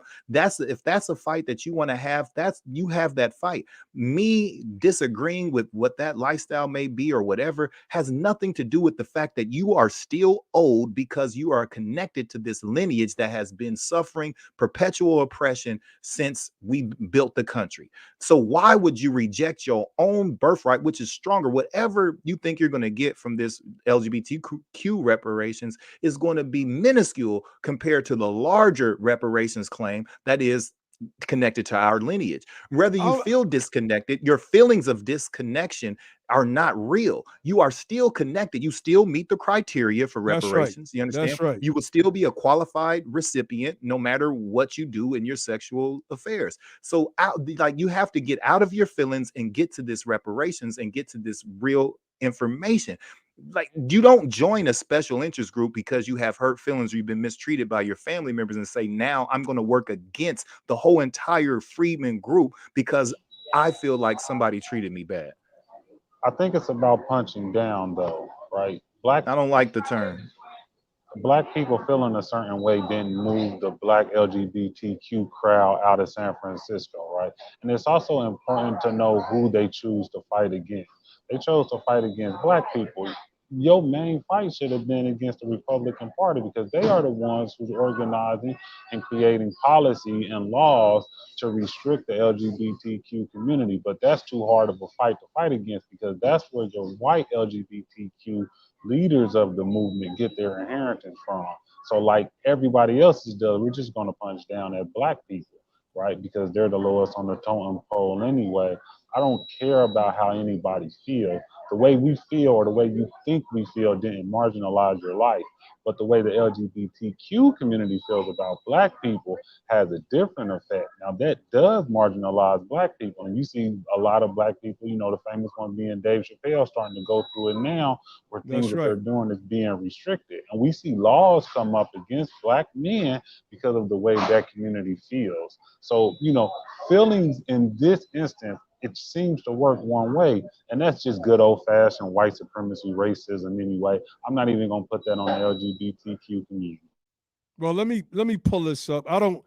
I'm trying to address the brother directly in the chat so we don't extend the Like, conversation. but this is problematic. This has nothing to do. And there's Nothing to another. do with what. This has Go nothing to ahead, do bro. with reparations work. This is Nothing to do with it. bullshit. I'm You got telling to them it's understand. non Like, this is like, sequitur. It yeah, doesn't follow what we're talking about, and the brother just at all. continues to None of keep them seem making to the get it. comments. They And the they sister say that we Tansy, don't understand. we don't They say that understand. we don't Look, he understand. said, "Thank you, Tanzania." Folks Yeah. still not getting it. Black folks still get mad at Lil Nas X showcasing his sexuality, while in the 90s with Luke and Snoop and them constantly talking about effing hoes was okay. That is not what we're talking about. We're not What does that having have a to do with conversation about reparations? homosexuality, slurs, effing hoes in the 90s. We're talking about reparations and how this Little group. Nas X is a millionaire. That's right. Regardless He's of a who's saying millionaire. anything about That's him, he's a right. millionaire. It doesn't matter what they say. Like, But and we're at the understand the bottom. This examples. makes Understand. absolutely no sense at all. We're not talking about that. I'll just. But I'm look, but baffled before at Ibrahim comments. go, I'm baffled too. And there's another one. Before you go, Ibrahim, I want to say it says that I understand how they feel. It makes you feel unwanted and hard to join any group. You were born into this group. You can't join this group. It's connected to who you are. Your parents birthed you into this group. You can't escape this group. You are part of this group, whether you like it or not. Guess what? Some people got picked on because they was ugly. Some people got picked on because they was poor. Some people got picked on because they lived in the projects. People get picked on. People get discriminated against. Some people got picked on because their names sound funny. We have all been abused in many different forms. You don't get to elevate the individual abuse over the group, over the collective abuse, over the collective oppression, right? We've been connected because of who we are. It was like that when we were born into this world. You understand? You're a part of this group, whether you feel that way or not. We are letting feelings dictate history and justice. That's not how this works, family. And so stop bringing in your feelings into this movement for justice that's based upon quantifiable evidence, historical atrocities based upon the government targeting a specific group of people and saying that you're going to be the bottom. No government has said that LGBTQ people are going to be the bottom. And no, this government wasn't built by the LGBT community. That's what our reparations conversation and plight is about. So to bring that into this discussion is anti-progress, and it's counterproductive, right? You have to get out of your feelings and get your head in the game. What are y'all doing? Go ahead, Ibrahim. But look at the example he uses. He didn't go after policymakers. He didn't go after Mike That's Pence or Mitch McConnell, Donald That's Trump, or the government He's of North going at us. Carolina. He said Snoop Dogg. But and wait, the people no, who enjoy Snoop Dogg's music. And wait, his like, earlier comments, he blamed it on us, brother Ibrahim. We black people we said slurs to, yeah, I guess we're the only community in the United States. Like, that makes absolutely no sense at all. Like, come on, man. And the brother asked to come on, we're not talking about that. There's no need to bring you up to explain something that we are not having a conversation about.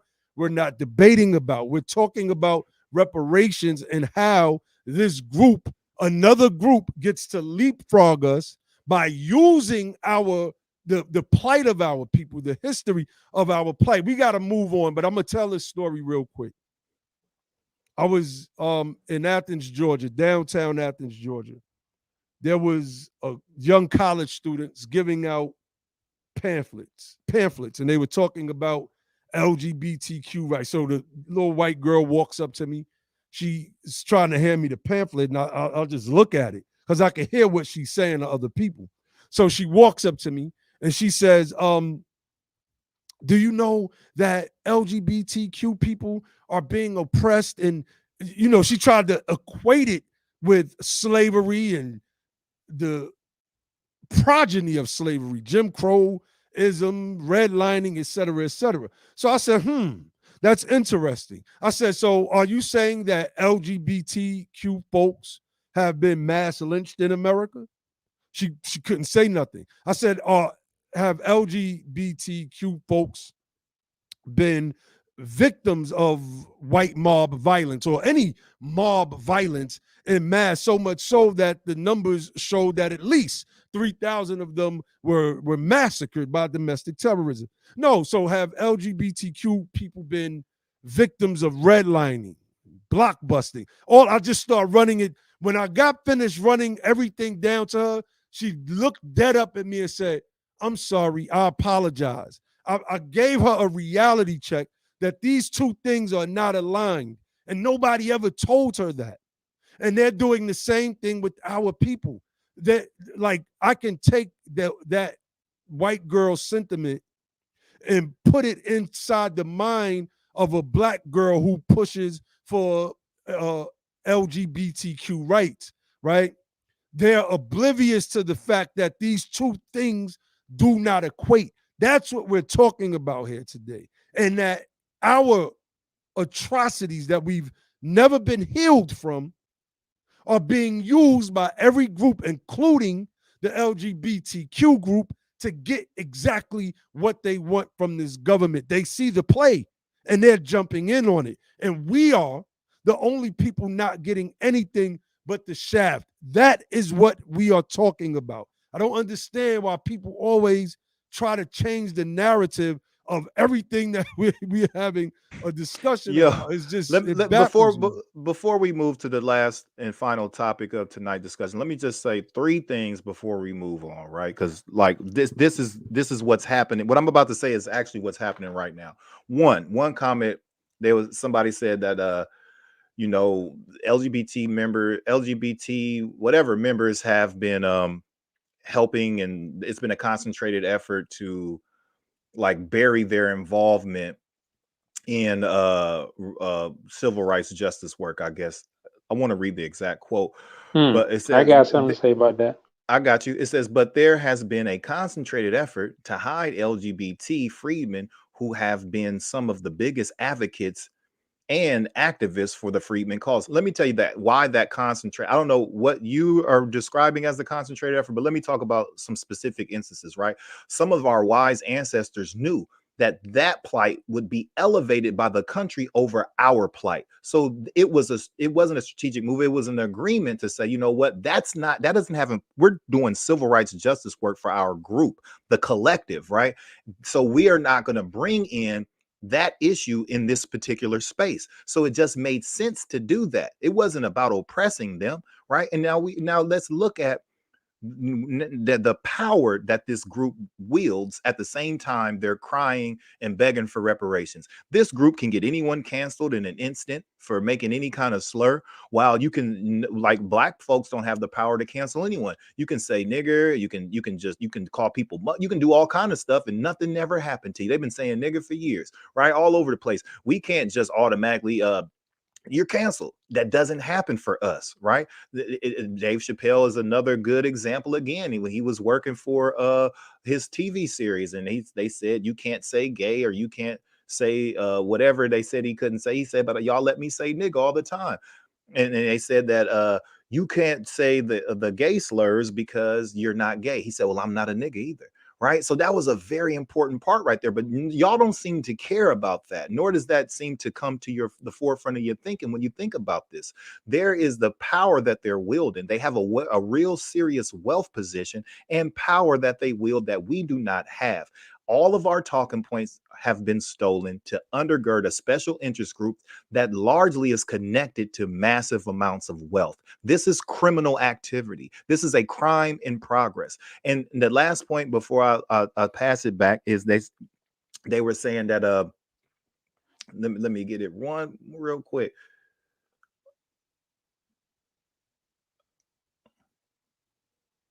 Well, I don't want to get into a whole point. I just want to echo what you said and give an example about not letting that get in front of the whole group. And that's Bayard Rustin. That's you remember right. Bayard Rustin? That's who I was thinking about when I said what I said. Yeah, because now they got Obama's film company, I think, just put out a film, like a biopic. And he came out and said basically that that the LGBT civil rights was the ultimate civil rights, push, or that worthy cause. Basically, it proved the ancestors' prophetic in showing that how the whole push was to, and I'm not going to get into his whole life, but the whole push was to put our plight to the back and put the other one to the front. Because obviously, this is what we got to get. Why would you fight instead of fighting for your family? I'm talking about your family, your friends, everybody else, even especially in your group. Fight to elevate and give more things that's not even, I would say, deserved to white families who like Ibrahim said, a lot of them, they even have they're getting a lot of their inheritance from people that's pushing family members, grandfathers, grandmothers is pushing policy that's against them. Instead of fighting for reparations and putting that energy here for your family and your lineage. That don't make sense. Indeed, it doesn't make sense. So, no, what you was gonna say something? No, go ahead, because I can't find the comment that I wanted to take an example from. It was on here. I saw it earlier, but nevertheless, I think y'all get the point, man. It's just really important that we focus on collective uplift and not splinter our already displaced and dispersed power, and really understand that this is a grievance with the government and we have to do political work. And all right, I'm going to end it on this, right? Because let me see. Let me pull We this will up. never end these comments, Yeah, and then it keep having us go back and see that. Yeah, but yeah. That's this what they're one, doing now. They keep changing. See, they elevate their plight over the bigger issue, and that's what they've done here. They've deviated the great discussion, and now we're talking more about their issues than the issues yeah, that you're really right. affect all You're of right. us. So let's get to the last leg of our live stream tonight. For those of you who follow the Be the Power platform, y'all know that we did a book club a few weeks back on the book The Bloody Shirt. And I mean, we've been on this book for over a year now. We've cited it countless times on the platform, and it was a very powerful book, man. Brother Divine, that's in the chat, he said that he's been a part of many book clubs, but this was probably the most impactful out of all of them because it tied into how they erased this Freedman name of ours and kept us using names that delude to slavery, right? Like Negro, Black, Colored, et cetera, et cetera. And I guess African American is something that came later, right? So there was a New York Times article that was published by Jamel Bowie, and I don't know, this maybe sounds Haitian, but I'm not sure. It could be a Freedman. This is the brother's picture, but they show this presidential flyer, National Union Republican nomination for U.S. President, General U.S. Grant for Vice President, Schuyler Colfax, and if anybody knows just a little bit of the history of Grant, and I was reading this in, I believe, in Baradaran's book, The Color of Money, and I believe in Dr. Darity's book, From Here to Equality. I can't remember exactly which one, but it was speaking about how the freedmen were relying on Grant to come in and do the things necessary for the freedmen, right? They were putting their focus behind this particular president because he was for the union, et cetera, et cetera. But this dude only cared about keeping that cotton money moving and whatever other business ventures that were produced by slave labor that produced capital for the government. So I want to read some of this, and we're going to have a discussion on it. I mean, I don't want to read all of it, but it's hard to kind of skim through it. So I'll read certain parts and I'll get to others, and then we'll have a discussion. Let Ibrahim go after you read what you got. All right, cool. If you want me to, I'll just sum it up real quick. I'll just sum up the article. I mean, you can, but I like to give people a you know the authors' words so that they could also formulate in their minds their own perspective about what they read as well. But go ahead, bro.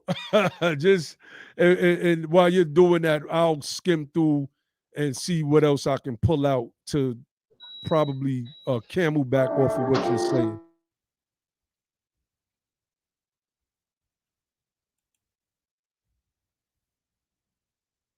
Yeah, you on mute, bro. Give me 1 second. All right. Well, while he's doing that, I'm gonna. So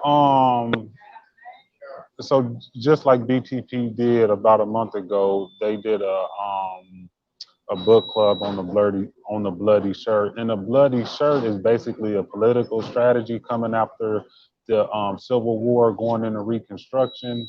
The people who was running on the Union side, the Republicans, was using this thing called the bloody shirt. And what the bloody shirt strategy was is that any time a Confederate or a Confederate sympathizer would try to run for office, the Republicans would say, hey, remember what these guys did during the war. This was un-American. They were basically traitors. don't vote for these people, right? So just like white supremacy refines itself, the Confederates at the time came up with a strategy. And their strategy was that every time the Republicans would, cry bloody shirt or use this strategy, this history against them of being a traitor to their country, they would play victims now. And they would say, oh, look at these Republicans always using this against us, yada, yada, yada. And it brings you to the mind state, the same thing that the right wing does today, like Fox News, when somebody like Michael Brown or a black man or a black person is slain, they cry like they're the victim and we are the one oppressing them by, bringing issue to these atrocities. And so Bowie in his article, he gives all this rich history and he sums it up by saying, Democrats need to weaponize what happened in the insurrection on January 6th in DC and come up with a language and a political strategy to beat, the MAGA and the Trump supporters and the right wing down if Democrats want to win office. And my thing was, academically reading this article, it was pretty good. But once you put your Freedmen lens on, you will see there's no mentioning of Freedmen or even race in this article. He took a historic racial event in a historic racial era where, the Confederates was able to like regroup and use this strategy to undo Reconstruction, peeling back, a decade of black success, really more than a decade when you add the Civil War as well, peel back all this success. And he mentions none of this, And my thing is, as a black man, I don't know if he's Freedman, but I've never seen a situation where a Jewish person would write an article based on the Holocaust or anything that a Jewish person was involved in and not invoke, their sense of pride, their sense of history, their sense of education in this. So in a way, Michael Bowie it's a good academic article, but as a Freedman, he does a disinjustice to us by whitewashing this article and taking race out and just making it about a political strategy and trying to make, give the Democrats a strategy to win more votes instead of, pushing that race story forward so we can, keep our history and our legacy alive. Indeed. I'm gonna read.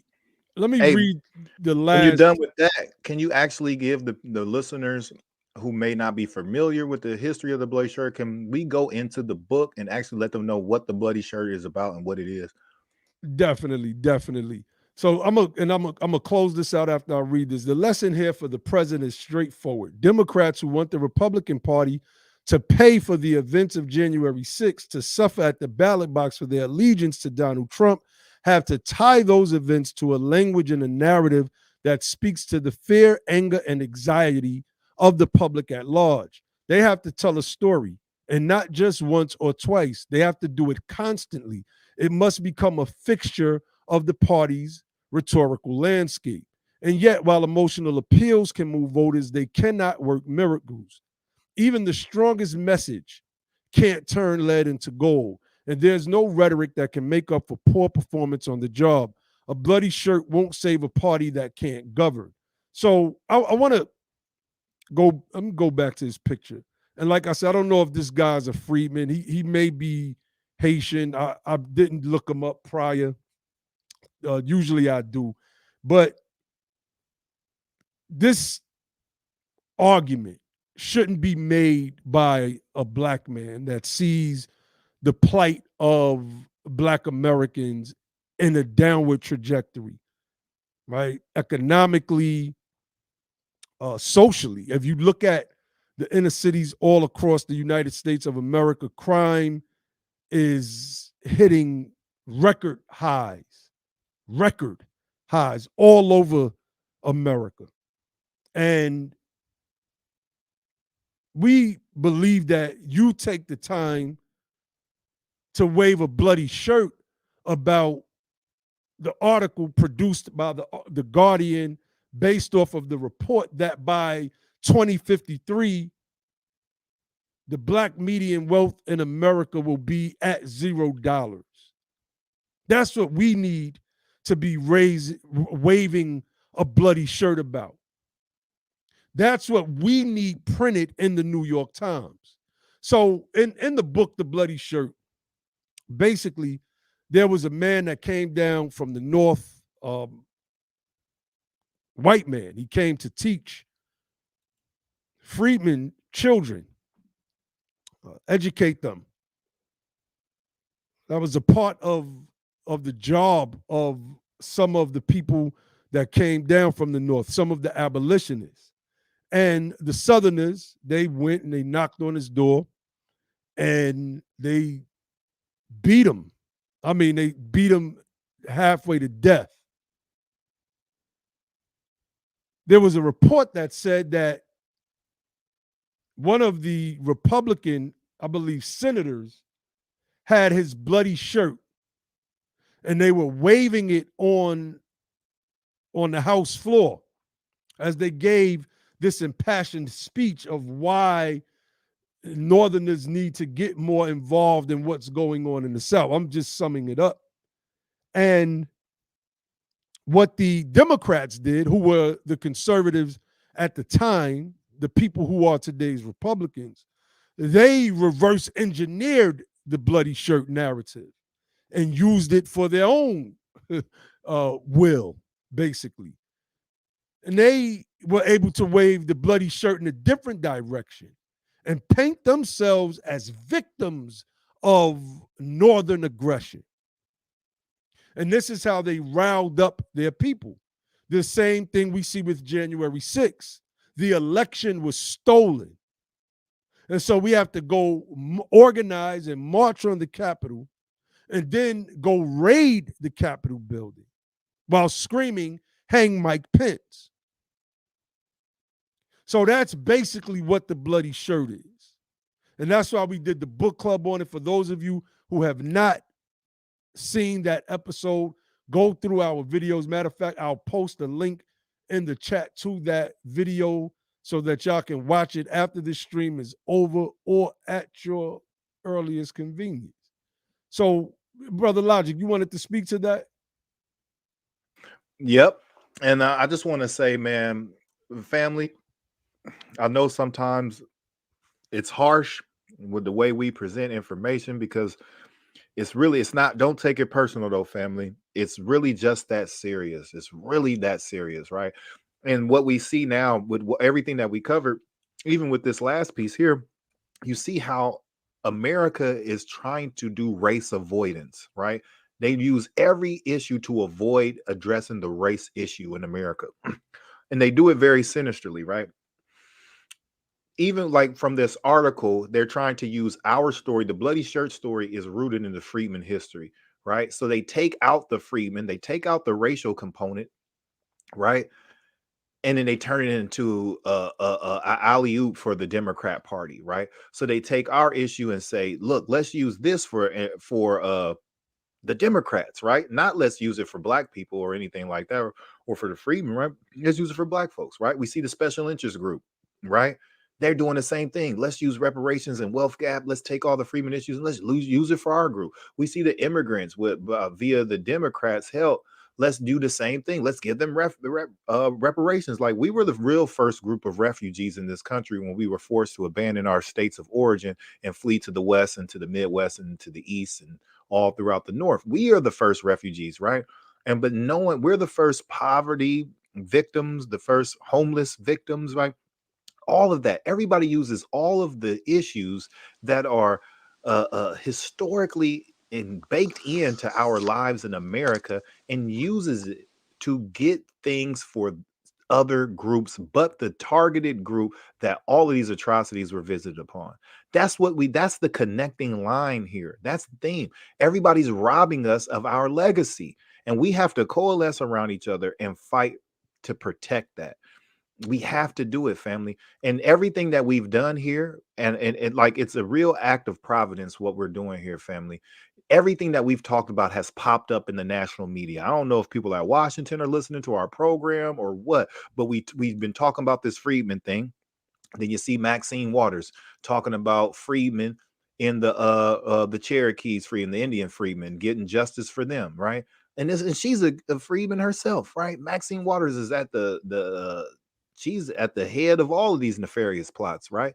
And so she's there with the Indians, talking about that. She's there with the Democrats, right? We had that was the New Americans bill. You got Bass, you got Maxine Waters, all of them signing on to that, right? To give all these people all this money, and they're silent about HR 40, and they silent about reparations for us, right? And then we spoke about the bloody shirt. We did a book review, and not even a month later, it's in the New York Times. They talking about the bloody shirt. I ain't heard nobody speak about the bloody shirt I never heard it talked about in the New That's York right. Times. Man, come Moments on, after man. we do the book review here, you see a New York Times article written on it, right? And so, family, understand this is the Damn, they thirsty to university you want to co-opt be this stuff, enrolled ain't in. they? Thirsty to co-opt it, man. This is the university you want to stay enrolled into. This is the education that is going to bind our people together and give us the necessary tactics and strategies to actually become the power. Stay with us, family. This is tough love, but it is love. You understand? Please believe everything that we do is sincerely dedicated to the upliftment of our people and the collective upliftment of our people, right? And I just wanted to leave y'all with that, because a lot of people, they feeling, we deal in a world where everybody's feelings get hurt so easy, right? And so but this is a serious business, so don't let your hurt feelings transform you into the enemy of the cause of uplifting your own people, family. Indeed, indeed. Brother Josh.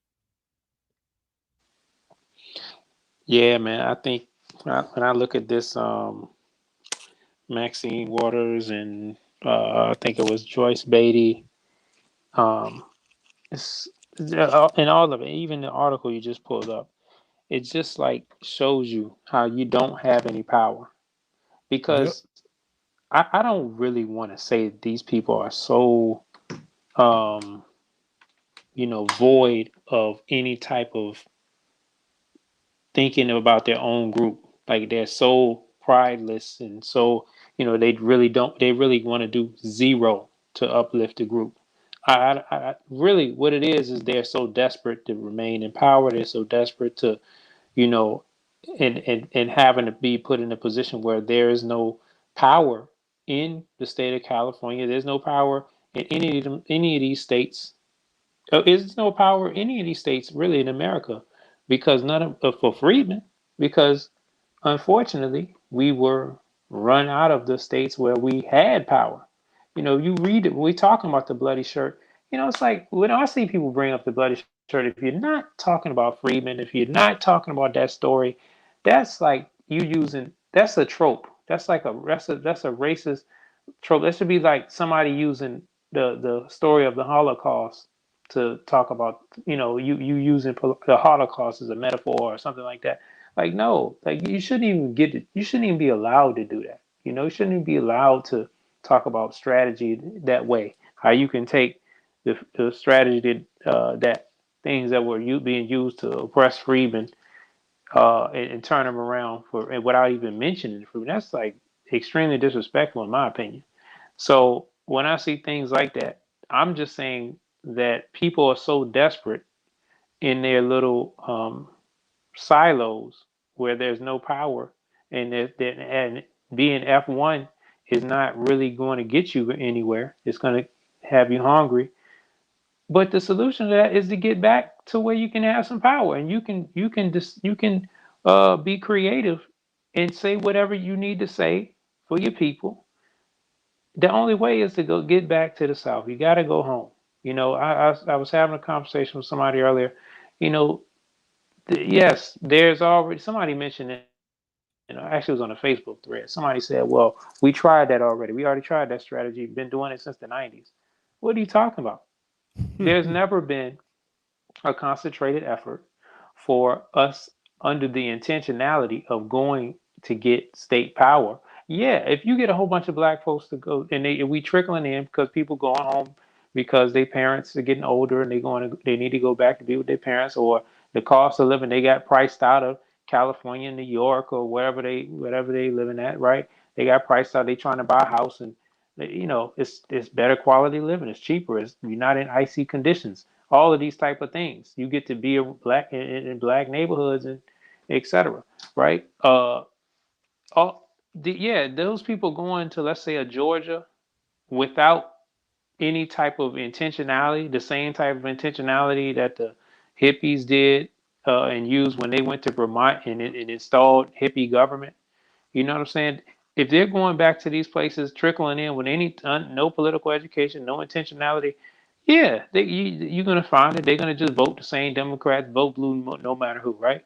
But that's not what we're pushing. We're pushing for people to go with the intentions of creating a new paradigm and creating a new, like going back with getting justice, going back and having the legacy that was stolen restored. That's what we're talking about. So that's never been done. That's never been done for us. And like we talked about it before, if you like we were talking about mansion, if you go and look at how the South was able to maintain that structure and power for over 100 years, then you understand that they did that because they were all quote unquote on code for Negro suppression, freedmen, I should say, oppression, suppression, and white supremacy. They were all on code. So okay, we can follow that blueprint then. We follow that blueprint. We go and get power. Now, I'm not saying we not gonna be doing voter suppression. What I'm saying was they maintain the majority. They maintain the numbers.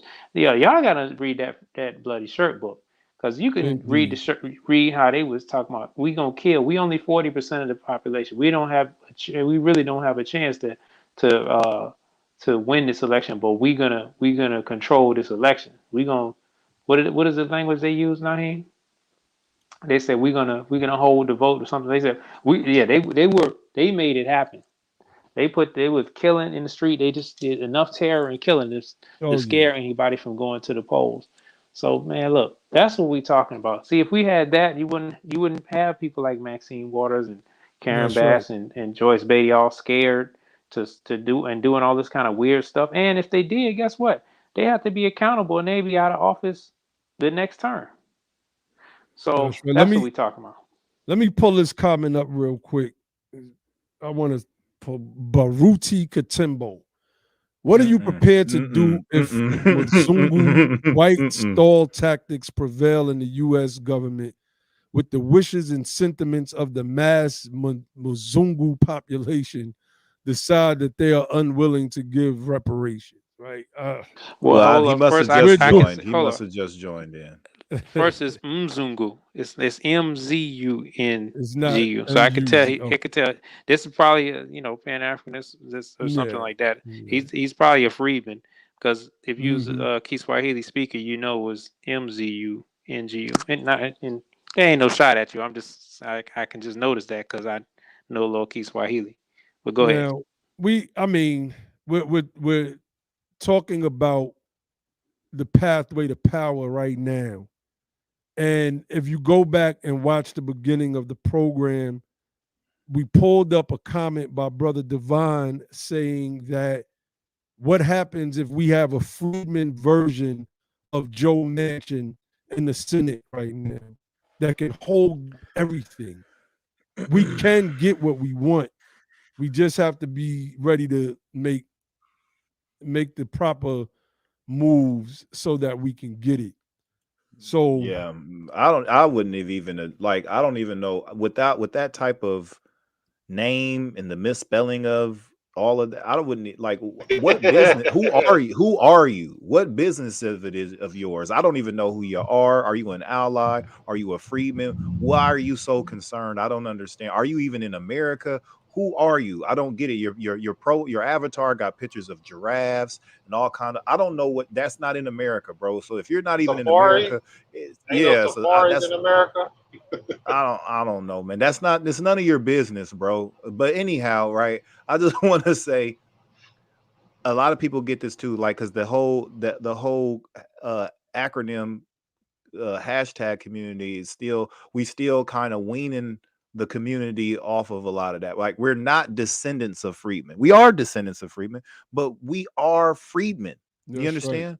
We are not like, we shouldn't refer to ourselves as descendants of freedmen, because now we're still separating ourselves from that status. That's We right. still hold the freedman status. We are still in that category of families who were emancipated from slavery, right? So we are still free. When Maxine Waters talked about the Indian freedmen, she didn't say the descendants of Cherokee freedmen or the That's right. descendants of Chickasaw freedmen. She said the Indian freedmen, because they still have that status to this day.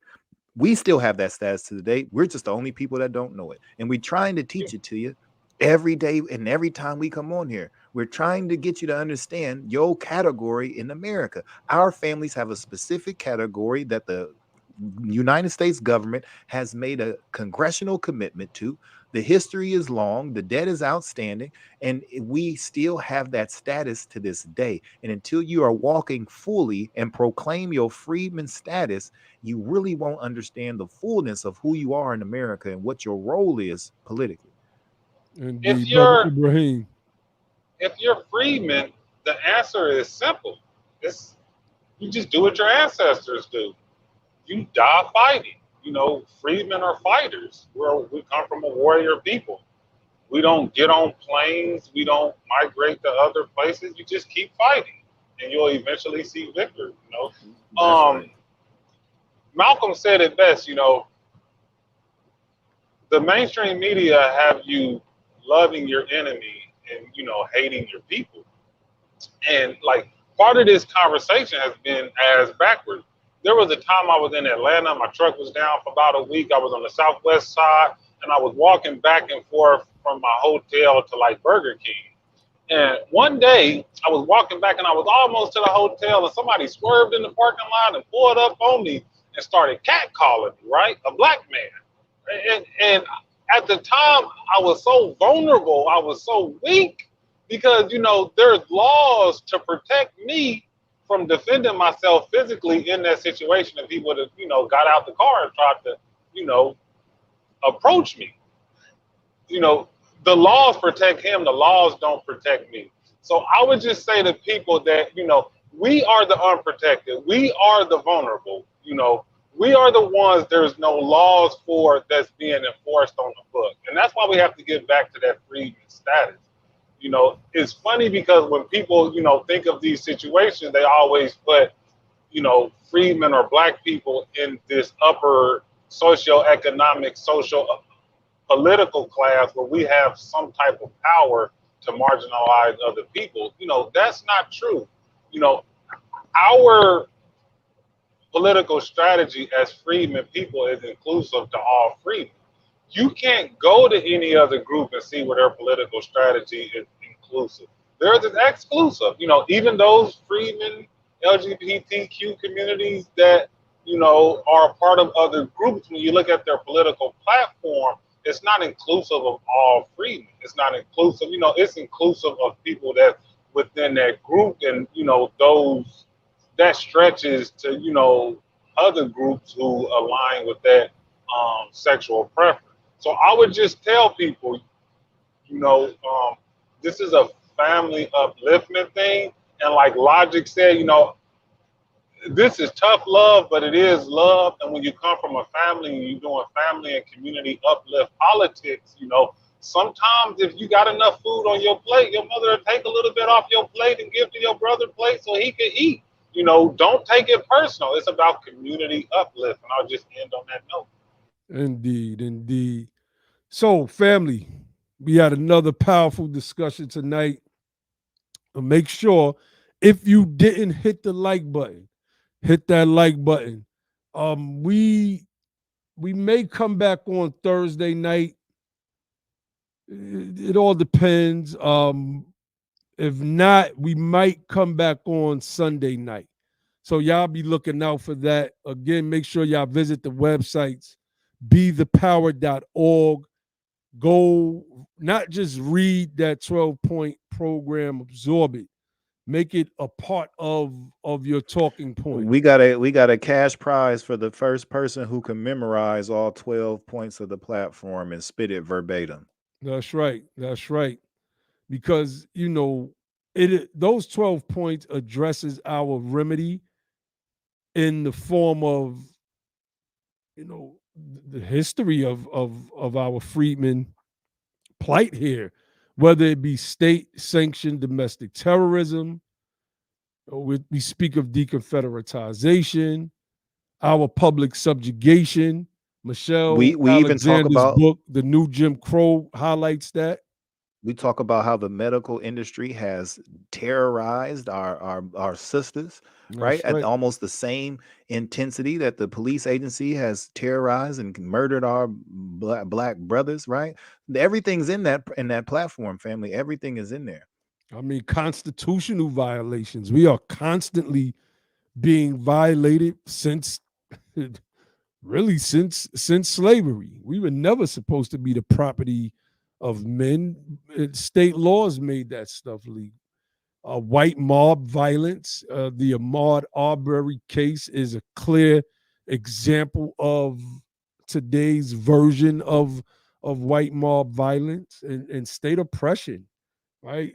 Mississippi doesn't want to give the federal funding to Jackson because it's 82% black to fix the water there.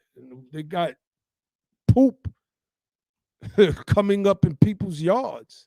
The water has a brownish tint to show just how dirty and toxic the drinking water is for black people in Mississippi. This is all forms of state oppression. A lot of the things that we went through then, we are going through now in some way, shape, form, or fashion. And we see we have no friends in this political space. We are all we got, period. We are all we got. And that's why we take this thing so seriously and why we're so quick to ride on people that we don't feel are serious in this space. They're trying to get or make a headline in some newspaper somewhere and push some dumb hashtag that don't amount to a hill of beans, excuse me, when it comes to this reparations fight. So, I mean, family, we might be back here on Thursday. Shout out to everybody that is, that came through and showed love, man. Let me say one thing before we go. I just wanted to say this too, right? Reparations and the return home strategy have to go together, family. Please listen to what I'm saying. If this was a reality where reparations happen and we're still spread out throughout the country, it'll only be a matter of time till we're right back in the same position. That's right. Reparations and wealth without political power is a strategy to fail. We have to go back south, take control of state government so that we can have the security, right? You can give a man anything, but if he can't secure it, he'll be separated from it shortly thereafter. So family, just keep that in mind. You have to embrace that return home strategy. It's not just because we like the South, it's of utmost necessity. Facts. So I'll leave you all with the motto of the platform, which is don't just fight the power, become the power. And then and only then will you have the power to make a change. And with that, I'll say peace.